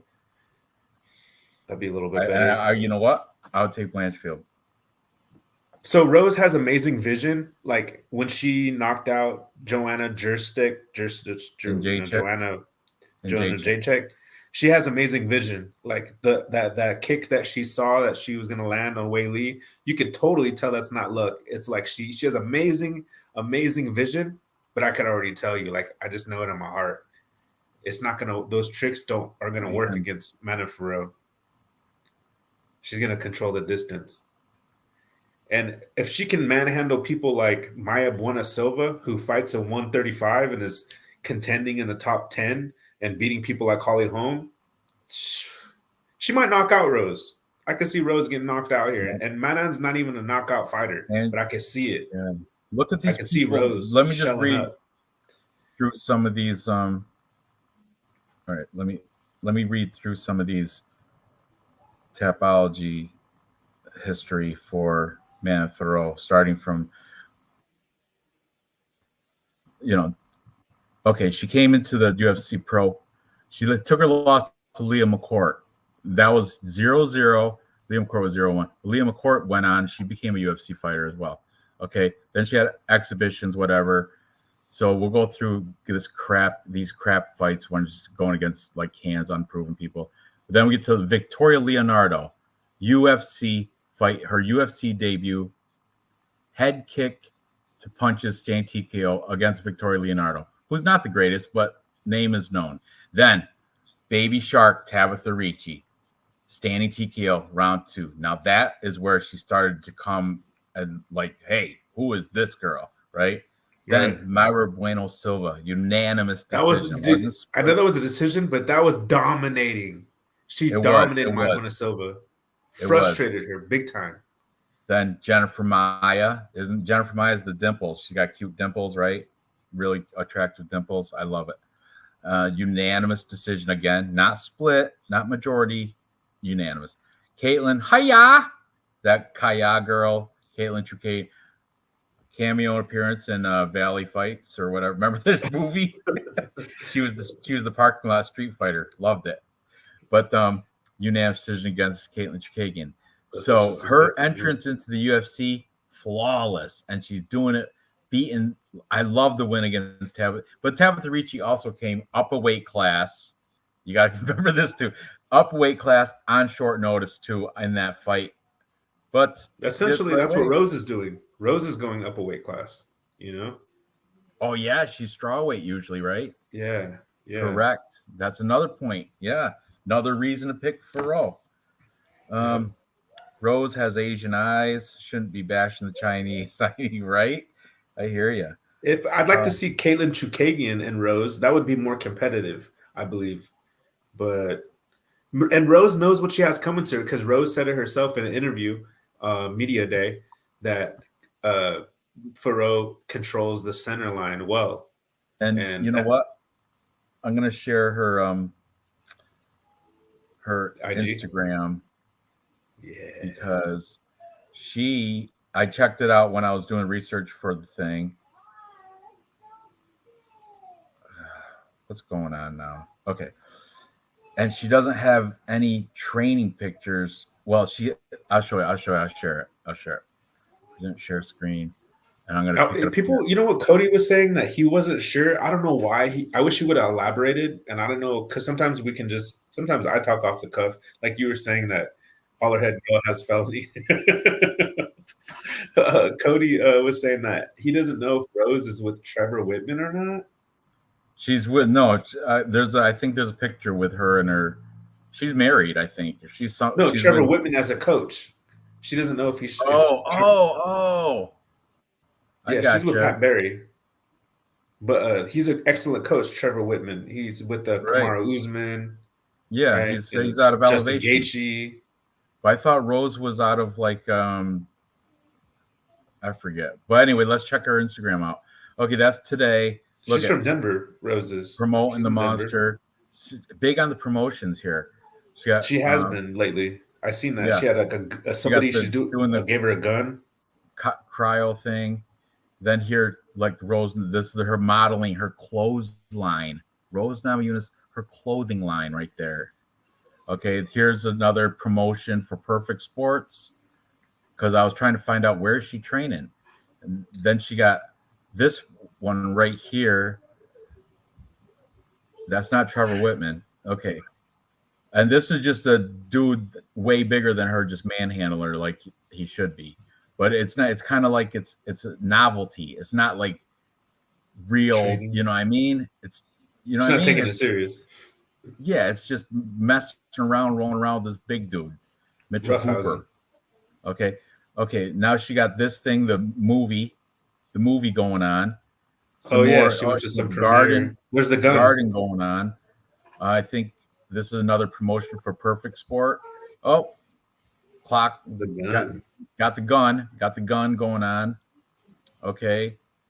Where's her real training pictures? Oh, look at this. She got a bee. She's doing the honey. She got some honey going on. You got the honey and the bees. You got the garden up here. You got the garden. Got the honey. Got the clothing line. Got the gun. How about you wrestling with other females in a gym? Oh, there's mom or grandma or whatever. Oh, having dinner with the boys here. Finally. How old is this one? I want to see what team she's a part of. 21 weeks. She was getting ready for the training center, 303 training center. Huh? 303 Training Center. Yeah, that's a perfect sport thing. Look at both of these girls. Perfect sport, perfect sport. It's a promotional place. It's not 303 Oh, Training Center. I don't think that's a real. That's like a. I don't know. I think it's look 4 weeks to go for the biggest fight of my career. Okay, 21 weeks ago. She was getting ready for a different fight. She's not ready for This is not for Man Federal. This was for Weili Zhang or something, right? I don't know. in 21 Colorado, weeks. Westminster, Colorado. Yeah, And they do Carlos Parza, and jujitsu. look how she did in that fight. Horrible. She did horrible in that fight. And this is the last training picture she has. Because of that, her Instagram I don't care about your bees or your grandma or your promoting your protein powder and your clothing line and your garden and your gun, your movie, and you're messing around with some big pooper dude. Come on, Rose. Oh, here she is. This is the most training she got right here, sitting in That's the true. water. I think she learned that from watching Vlad's videos. But he only goes knee deep. He's afraid of getting his balls under there. Oh, God. Oh, Come on, surprise, Vlad. surprise. What are you promoting, some monster? Yeah. Okay. That's full on commercial. Of course you're gonna just replay that head kick. That's her best I'm starting to get pissed off at her. But anyway, I'm on Manor Fro I don't blame for you. all right there. Just fade Rose. She's not the same person she was a year or two ago. You know what I mean? Not the same person. She's Okay. Slug Rose. Blanchfield already talking trash to Manon Furrow. That's awesome.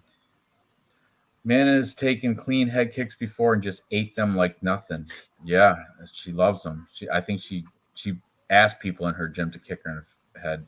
Yeah, I heard she parted ways with Trevor too. Oh, probably. Oh, I don't think she's man. That would emotionally be stable, terrible. Rose. I think she's going through some emotional trauma or some weird. I don't know. She's just finding herself doing the. You got to think the gardening, the honey, the gun. That's just how you gonna garden and do the bees and the honey. You show a picture of grandma, and then you got a picture of a gun.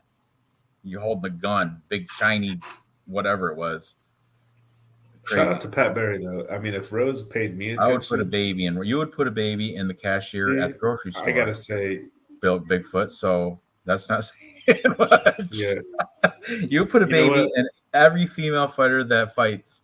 Last week it was she lost Tyler Santos. Yeah, you wanted to put a baby in Tyler Santos. That's true. He wanted to see the back shots. We know where Farmer Rose's head is at. Yeah, exactly. So we spent enough time on this. You agree, man? Thoreau.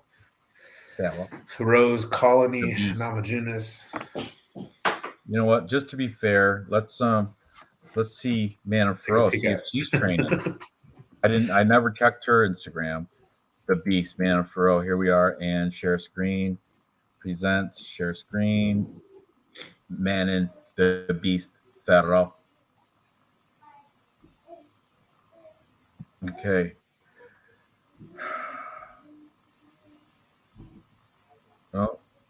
Oh, look at all those. We can't go through all them. It looks like she was cutting weight there. Yeah. She's a big person. Oh, look at the whole. What's this? The Gucci outfit. Okay, but at least she's not. Yeah. Natural. She's French. You know, a lot of models come from. Well, France. What's this? Is this a training pick or a fight pick?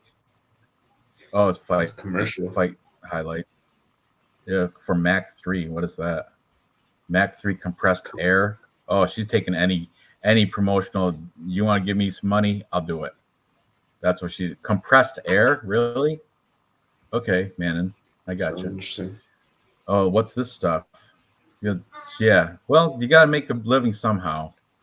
Yeah. And you know what? She's one of the hottest names in France. Yeah. So, and she hasn't had a chance, as many chances as Rose has to make money. So she needs to be doing that. Here's okay, this is 7 weeks ago, and she's in there with Licia Borderza. I don't know her. I'm assuming she's a French fighter because Boxing Squad is the gym. That's the gym right there. Boxing Squad. Let me translate it. Boxing Squad. That's where she trains at, for real. Thank you for participating in my training camp. At least she's having a training camp. She's not doing honey and gardening. So at least there's that. Okay. Loves her protein powder too. They all do. Oh, big So her promotion story, here. I read her Look Wikipedia, right and here. Look at that outfit. it's Oh, cute. doing this, selling some tea, so antioxidant tea right there. That just makes me sleepy looking at her right there. So I'm taking that. Chamomile. You know. So she started karate when she was really young. Yeah. And then she left. Like she took a break or something, and she went back and started competing in kickboxing, and then started competing in Muay Thai competitions and was winning those. I don't know what the tournaments were or what the competitions were, but she's impressed me. There's times where I wanted her to lose. I picked Maya Buenasilva to beat her, and I watched that fight so closely, and I realized that Menon Figueroa would beat Maya Buenasilva 100 times out of 100 every round. Yeah, I'm sold. I like the beast, man, Fro, and I'm now that I've looked at Rose's Instagram, I'm more confident, man, Fro. I was like thinking Rose she was a champ. She has beaten some lot of good girls, but that was Rose of the past. This is a whole new era now. This is the era for the beast, man. If she drop, I want to see who's in her corner. If it's just Pat Barry, that dude has so much mind control over her. That's sick, dude. Because like Trevor Whitman's proven, he's an amazing. Someone in the chat said she left Trevor Whitman. I hope not. I still hope not. I'm refusing to believe that. I'm High fashion versus Rose the racist. Rose by sub is plus 630. Don't get greedy. Yeah, I don't know, man. I don't know. I think Mana Figueroa, I think, is a brown belt. I don't know under who, but I think she's a brown belt. Let me see. A brown belt in jiu-jitsu. I don't want that. Yeah, you got to remember, Vice Viking brings up a good point. She is coming up in weight class as well. You know why? I think she doesn't have the heart to make weight at 115 anymore. She's on the easy road now. You can see that in the Carla Esparza fight. She does not even. She's just about the money now. She just wants to live comfortable and do her honey and her gardening and promote protein powder and whatever else she got going, guns and shit. So Mana Figueroa is on the French national. I agree. World Championship team. Whaley Zhang was robbed. Man, I'm out of ones, Nora. What? Dang, Nora's like on it. No, surprisingly, she's only. I owe you $1. $1 per curse. I should be at 20. Yeah, you like that? Lucky she didn't hear half the stuff I was saying. I don't want Nora to get mad at me, but you should like force her to go to bed so you could keep some ones in your pocket. It's 11:30. Go to bed. Yeah, my kid's up. But school clothes shopping in the morning. I'm sorry, Nora. I'm almost done anyway. Almost done. I'll count the cuss words for you, Nora. I'll count them. Main event. Moving on. Enough crap talking about Rose. That was a lot. Oh, I'm writing it down. Anyway, okay, let's move on to the main event. We've got now this one. Finally, we differ. I'm sure because I already know what you said. So we've got Cyril Gane coming off his losses. Let me load up Tapology. Taking on Sergey Spivak, the polar bear. Oh, Cyril Gane's nickname is Bon Gamin. That means I think that means good boy or something like that. I'm not a French speaker, so I don't know. But I long time ago I had to translate it. It means like good boy or good boy. I think Bon Gamin. And Sergey Spivak, the polar bear. You know what's funny? It's like DFS by the numbers and Uncle Easy. They think he's a vampire. Oh, yeah. And he totally looks the part as well. Yeah. No, when I got done watching that, I went and I couldn't stop Googling images of Dracula just to see if I could find one that looked the most like him. That was amazing. That was an amazing bit. Okay. So he looks even more now that he's bald. He shaved his head. He's bald. He looks more vampire-ish. But I can see Bongamon it. He has a Cyril widow's Gane, peak and he's coming everything. off that loss to John Jones. His only 2 losses were against Francis Ngannou, champion, and John Jones, champion. 2 of the GOATs. He lost to the GOATs, you know? Now, Sergey Spivak, okay, Tom Aspinall's good. Let's see. He's got 3 losses, though. Let's see who's other. Aside from Tom Aspinall, I'm real high on Tom Aspinall. I love the guy. But aside from that, let's see who else has beat him in the past. Marcin Tybura. We just realized he's not. He's coming. Marcin just took a loss, didn't he? And Walt Harris. I know That's a bad 2019. loss. It's not that far ago. Right. Walt Harris, round 1, That's a knees and bad punches. loss. And Marcin Tybura, unanimous decision, which is crazy because you'd think that would be a ground and pound by hammer fist or something because that's his style. But here's the kicker here. Sergey Spivak knows his strength plays at grappling, wrestling, the ground game. That's where his strengths lie. And Cyril Gane, his strengths are in the striking. So it's pretty much striker versus grappler. But Cyril Gane does have a little bit of ground game. He didn't learn it from Fernand Lopez, though. Fernand Lopez is strictly striking coach, but he did learn it somewhere because he does have he tried to do that knee bar, though, against Francis Ngannou, which was the dumbest fight IQ ever. Who would do that, you know? But I mean, yeah, this is an interesting this fight fight. has a lot of variables. I'm gonna go with Cyril Gane here. It does have a lot of variables.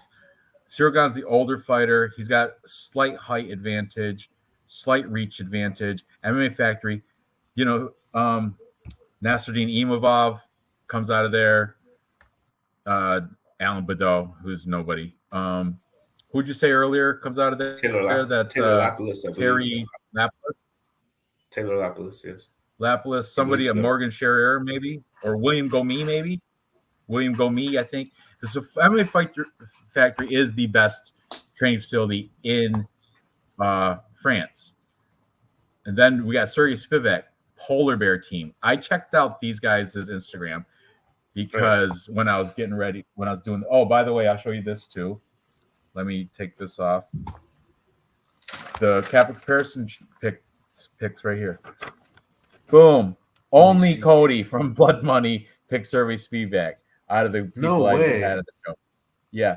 MMA Guru, Johnny K, Manny from Fight Club, and Fight Night Pick Brothers all took Cyril Gane. All of them. Crazy. It felt like every capper I watched picked Spivak. Every capper, it felt like. Except for, now that you mention it, Addicted to Combat, Patrick, I believe he picked Gane. But I don't know. For some reason, I felt like I heard Spivak. That's cool that you showed me that. That's interesting. I still got Spivak. Sergey Spivak. And why you're picking Sergey Spivak? Why are you picking him? Okay, so like you could totally rebuttal this, or you could totally rebuttal this. I'm sure because I can rebuttal this to myself. But this is the best wrestler Gane's ever faced. I know that John Jones is probably the best wrestler, so the second best wrestler. He's better than Francis Ngannou when it comes to wrestling. Is that a fair statement? I mean, Francis Ngannou is a freak of nature. Power puncher. He's a freak of nature, though, so he's strong. So maybe you just thought Francis is like, maybe I'm the best wrestler because I'm so strong. And maybe he is, but we'll never know because, sounds like he's going to go to boxing and he hasn't fought forever. But Cody Safdie said this, and it's kind of like, I don't know, like, is this a fair statement? He got manhandled by a 205er, by a light heavyweight. You can't really say that, though, right? Because John Jones is special. He's like God tier. Okay, well, I'm just going to say that as far as wrestling goes, stats-wise, on paper, Spivak's the best wrestler that Gane's ever faced. And until Gane can show me that he can stop the takedown when people want to do it, I'm going to take Spivak. Because what bothers me about Gane after he got taken down once by Ngannou, it's like it zapped all the energy out of him. Like everybody says he has amazing cardio, but he does unless you take him down once. If you take him down once, then his cardio goes to shit. And I'm gonna give Spivak. I don't think Spivak's cardio holds up compared to Ciryl Gane. Ciryl Gane's cardio. You said that too. What did you get that? Is that because you've seen him fade in fights? Are you convincing yourself that you're? I don't know. We can take a look. Hold on a second. There's Spivak and John Jones. Yeah, that's cool. I with audio, it plays this, and it's not like they're friendly. John Jones, oh, it's great meeting you, man. But Spivak was like, oh, the goat. He said something like that. The goat. That's all the English he knows. Even his comment, I meet today the legend, Johnny Bones. See that? John Jones. Yeah. Oh, great meeting you guys. Yeah, it was comfortable. It's nice little meeting. What's weird is Spivak looks like his reactions in his face. By looking at Spivak's face, he looks slow. Like he's a slow fighter. Not slow as far as like he looks mentally slow too. Does he? He looks like a mentally no, but he does look like he takes a long time to process things. And Tom Aspinall said that before he fought him. And he made him look like exactly like that. Like he predicted it. He goes, dude, this is one of the slowest fighters in the heavyweight division. He's working on his boxing though, over at Big Shot Boxing. That's in Vegas. So that's good. Look, Red Rock Canyon around his cardio bike. That's cardio. Yeah, I guess he's running. I guess doesn't look like he's running. It looks like he's walking. That's how I did my 5K obstacle course right there. Just like Sergey Spivak is training. I forgot to ask you about that. Yeah, I finished though. That's an accomplishment in itself. But I did. I walked probably a good 2/3 of it. I tried to pace myself, but I got winded, so I had to walk a lot of it. Every obstacle was tough. I'm doing another one September 23rd. This one's called the Rugged Maniac. It's even tougher, even harder than the one I just did. But the feeling when you accomplish it. Look at his coach. My coach. That's his coach. Yeah. His coach my coach should be retired a little bit. Yeah. Here's his crew, this polar bear team.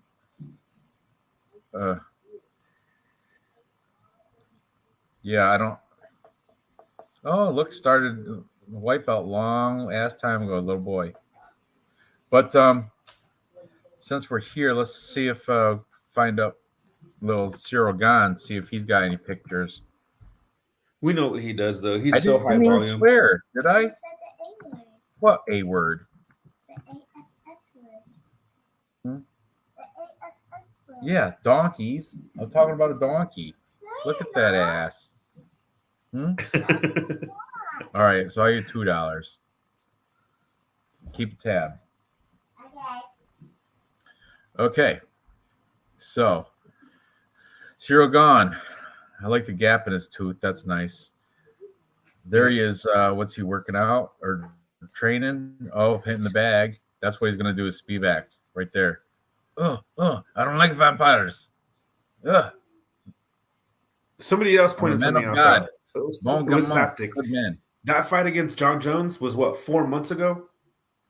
And really, has he changed? What did he do every day for 120 days? With Nasruddin Imavov. This was 1 day ago. MMA Factory Paris. MMA Factory with Nasruddin Imavov 1 day ago. Where was a striker though? Posing with John Jones. Imavov, who couldn't handle Sean Strickland's striker. But look at what are they doing there? 3 days That's notice. Not striking. That's not striking there. That's wrestling. That's grappling. Oh, there's Fernando Lopez right there, and he's got his wrestling boots on too. I don't even think he knows how to wrestle, but he's get it. I like it. So you think Spivak's? You think Gane's okay? It's fair, and you're probably going to be right because either Gane's going to come and light Spivak right up like a Christmas tree, or Spivak is going to wear Gane down. but there's no middle ground. Hey, did you know that decision by decision, if you pick Gone, it's plus 600. If you pick Spivak, it's plus 700. So the bookies definitely see a finish Yeah, they for don't this think it's fight. going to go. No, if It's even 5 rounds. 5 rounds is a long time for big heavyweight fighters. You know what I mean? But you these could put guys are $10 on both. each side, and if it goes to Yeah, but I decision, you're just gonna think win Cyril money. Gane's his cardio's better. It's got to be better. It's got to be. But he fell off a cliff against Ngannou because Yeah, Ngannou but took him those are the down. goats. Those are. What do you think Spivak's going to do against Ngannou or John Jones? You think he's going to hold a match to him? Use MMA math. It's not going to happen. Spivak got beat by Walt Harris like 3 years ago. 3 years ago, Walt Harris knocked him out in round 1. You know what I Ranj, mean? I'm putting Spivak in a parlay tomorrow. Good. I wouldn't put a lot He's into gonna. it. Hey, no, hey, I'm taking all the favorites just like you for the main card. All the favorites, except for I'm not gonna touch which one was one of the fights I was gonna fade. The very first, the curtain jerker for the main card, I'm not touching. The rest of the fights, all the favorites, and What's then that? Spivak. William Gomi, Giannis Gamor. I don't even know what I have an old list, so I don't even know what the curtain jerker is. Well, I got Tapology up. If I can find out. So the curtain jerker, it's six fights. So 6 fights at 1, 2, 3, 4,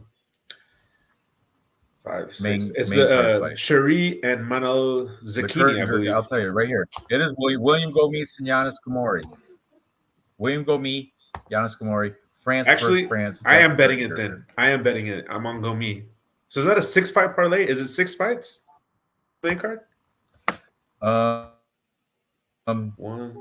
2, 3, 4, 5. 5 fight. Okay, that's what it is then. I'm doing all the favorites. Round robin, and it'll be 10 bets. If you do round robin, 3 fight parlay combinations, $10 a piece. That's 10 combinations, $100. It'll pay out. Hey, Dave's back home. I don't know about Spivak in there. Did you read that, Ranch? Dave's back home. Send him a link. What? Dave's home. Let's send him a link so he can get on to making the parlay. Home? It's on our shared Instagram page. He can get it. Oh, Dave, go to our Instagram message, click the link, and you'll be in the. We can bring you right back in. I still got half this beer left, and I'll get another one if you come on. All right, let's see. We're there. I can't bend because I'm actually going to put money on it. I'm going to go to the casino tomorrow, and I'm taking all the favorites and Spivak on as my 5th leg. All right, let's catch up with the chat. It's been a bit. Would you rather lick Rose's head or have $1 million? $1 million for sure. What kind of question is that? Gone. You must forget spot. Buy low on Gone, sell high on Spivak. Should be minus 900.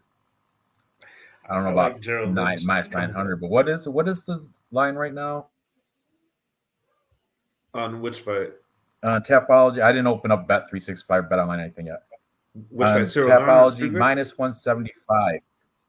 Yeah, for Cyril Gane's minus 175 favorites. Spivak comes back at a plus 150 underdog. MMA Beanie, he did took off his beanie, the beanie guru. I like it. I like him without the beanie better. Spivak, trash cardio, gases. Yeah, that's what I said. Oh, he gassed against Alexei Olenek. That's right. And Alexei Olenek he retired. He's old. He's done. He was an old dude. I knew it was some reason I said he gasses. Spivak also inbred. Well, the vampires, they like to keep it in the. Dude, that makes sense. Is he? Coven? I could see it in his eyes. Is he inbred? He looks like he's got some bit. I don't know. Special class. He'd be in the special classes. Body kick from Gane, then a flurry of strikes until the ref steps in. Let's see. Bet $10 and each side lose 20. Okay. Back home, what's our parlay? Get in here and we'll make it together if you want, buddy. Gerald Lynch Exactly, brother. Sprinkle here, sprinkle there, and all of a sudden your bankroll is gone. Yeah, every week I run into that problem, but a lot of times I make out. Last week I think I broke even. How did I do last week? Let me see. Just quickly. How'd you do last week? Me, I went 9-4. Not bad. I did 9 and awful, 4. but I just wish I would have picked Goff. I actually had I did pick Billy Goff. I remember. Yeah, I had Song Keenan and Goff as my dogs on the last wow. card I I was wish I making. picked Kanan Song. Remember during the stream, I was like, I don't know, Kanan Song. I kind of like that, but I didn't. I picked against him. We got that out of shape Peruvian guy. Right? That's who Kanan Song is. Oh, the new kid, right? He's in. Yeah, and he's good, but what was his name? I got it right here. Hold on. He was supposed to come and wreck him. He was Rolando Bedoya. Yeah. I saw him come out there, and here's Kanan Song ripped, shredded, abs, everything. The other guy's got like a dad bod. I'm like, what? Why? What was I thinking? Did I even look at the face-offs? And I did. I remember. I'm like, I don't know. That's when I was like, Kanan Song is looking ripped. I think he's looking good, but whatever. It doesn't matter. That's in the past. Let's talk about tomorrow's fights. Yeah, I know so, that's more important. I guess Dave's not coming on. He's probably, I don't know, tired or something from the drive. Let's make our 3-leg parlay. Let's do it. All right. I'm not picking any chalky picks here, so everything's got to be less than the favorite's got to be less than minus 200 at least, and we got a bunch of them. We've got Manafro is at minus 175. Keep these in your head as I read them off. Minus 175. Benoit Saint-Denis, minus 155. But you're not comfortable with that one, right? No, I chose him, and you got to be confident. And after you showing me, remember you showed me, in honor of the episode that never was. That was pretty big right there. I didn't know all the cappers were like Capper consensus. Yeah, that was pretty good. Capper consensus. And then he's minus 166 or something like that. Volkan Ozdemir, I wrote down minus 180, but these are old odds too. These odds are from when I was doing the show. Vulcan's probably moved. Actually, I'll pull up. Let me pull up a betting site so we can find these odds. I'll pull up Bet Online. That's a popular one. A lot of people go with those odds. Bet Online. I'm surprised you can't do that in California because that's a like out of Panama or something. Yeah, I don't understand what's going on. They got everybody brainwashed. New York's messed up too. I can't like Bet365. I can't do that one. I used to be able to do Bovado until last year. Then they took that away from New York, which is weird. I had to cash. They forced me to cash out and everything. It's like sucked. I know, right? Isn't that's weird? That is weird. That's why. Why would they do that? Because you're winning. They had it for a while. They had it, and my bankroll was decent in there. And then I remember they gave me a plenty of warning though. They said, "Yeah, laws, New York. I don't know something." Oh my god. Yeah, it's all about probably, New Jersey and Nevada being able to lobby for those things to happen. Okay. Martial arts, MMA. All right. So, William Gomi, that's who we're looking for. What is this? ACA game. That's also tomorrow. Early morning, 5 a.m. What is ACA? What is that fighting? I see Anderson Dos Santos and nobody else I know. Must be some regional scene. Okay, but anyway, here we are. No, there's another one. FEN. Don't know what that one is. UFC Paris. Okay, so William Gomis minus 215 out. He can't. That's not going to happen. So what did I say? We got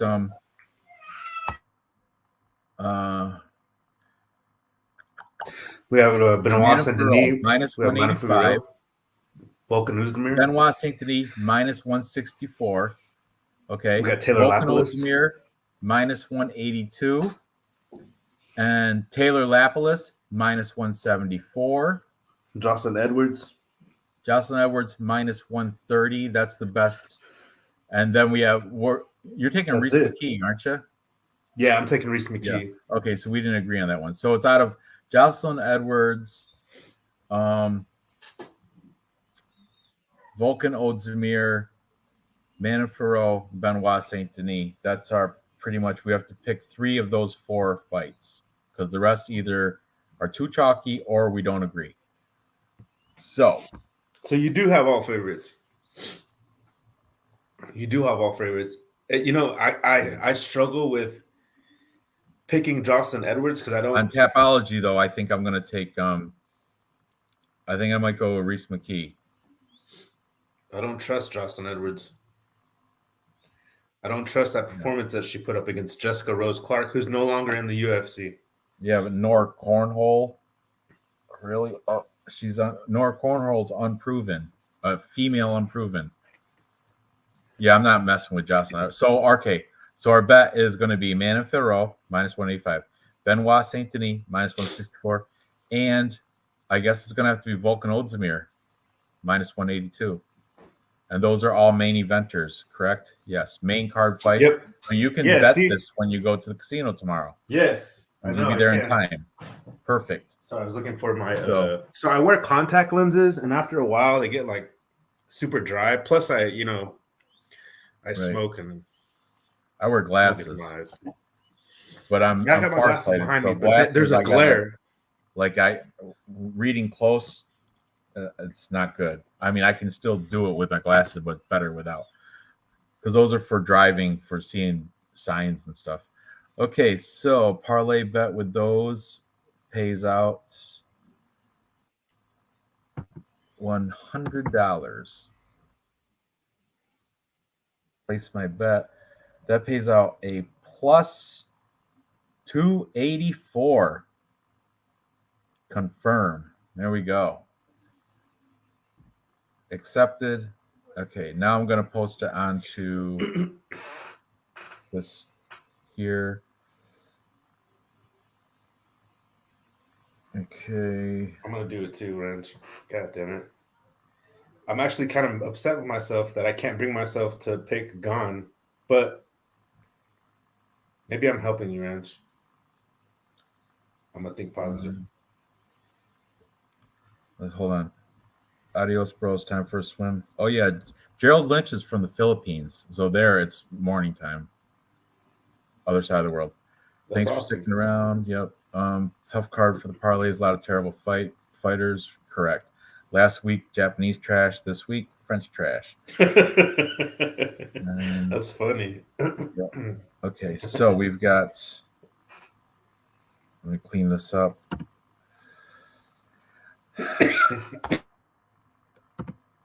Are you taking Gone in that parlay? Like, I have them on PointsBet, which is my main book that I use. Right. I have a bunch of favorite combos. So you have a bunch of parlays. Yeah, well, a combo parlay, like a round robin type deal. You pick 5 fights, and they'll make multiple combinations. They'll do 2 fight parlays, 3 fight parlays, a 4 fighter parlay. The one I do in PointsBet is called the Canadian. I don't know why they call it that, but it's 26 different combinations of fights parlays out of the 5 fights that you choose. And I do that. That sounds fun. I do that one for the prelims. I pick the 5 most confident fights for the prelims. And those ones, like, you could use chalky ones. You put Farad Basharat, and you can throw in Basharat, and who else is stupid? Cavalcanti. You can put in like high, because it'll pan out. I still try to do it with lower odd fighters, just saying. But okay, let me see. 3 fight parlay. But PointsBet's the only one that does that. The round robins on like DraftKings, Sportsbook, and the other, like even Bet Online, all them, they just do the round robin. You do 3 fight parlay combinations. So if you pick 5 fights, they'll do 10 combinations of 3 fight parlays out of those 5 fights. And then how much do you want to bet on each? I put $10 on each. So my whole bet is $100 on 10 fight or 10 parlays. So if it Hey, pays in, if the odds are good. which pool of DraftKings do you play? Are you like on the $18, the $25 tier? Oh, I do a lot of them. I do, like I said, I made like 6 lineups, and I put each Yeah. lineup into like 10 different ones. I Damn. do the haymaker, the Yeah. that's what's that $3 one, right? The haymaker, Hmm. 3 fight I'm on parlay. the $8 one. I did 7 $8 ones just to, I don't know, just because I done the 18 before. I could have did that, but I'm trying to spend more money at the casino this time. And but since it's my first time doing it.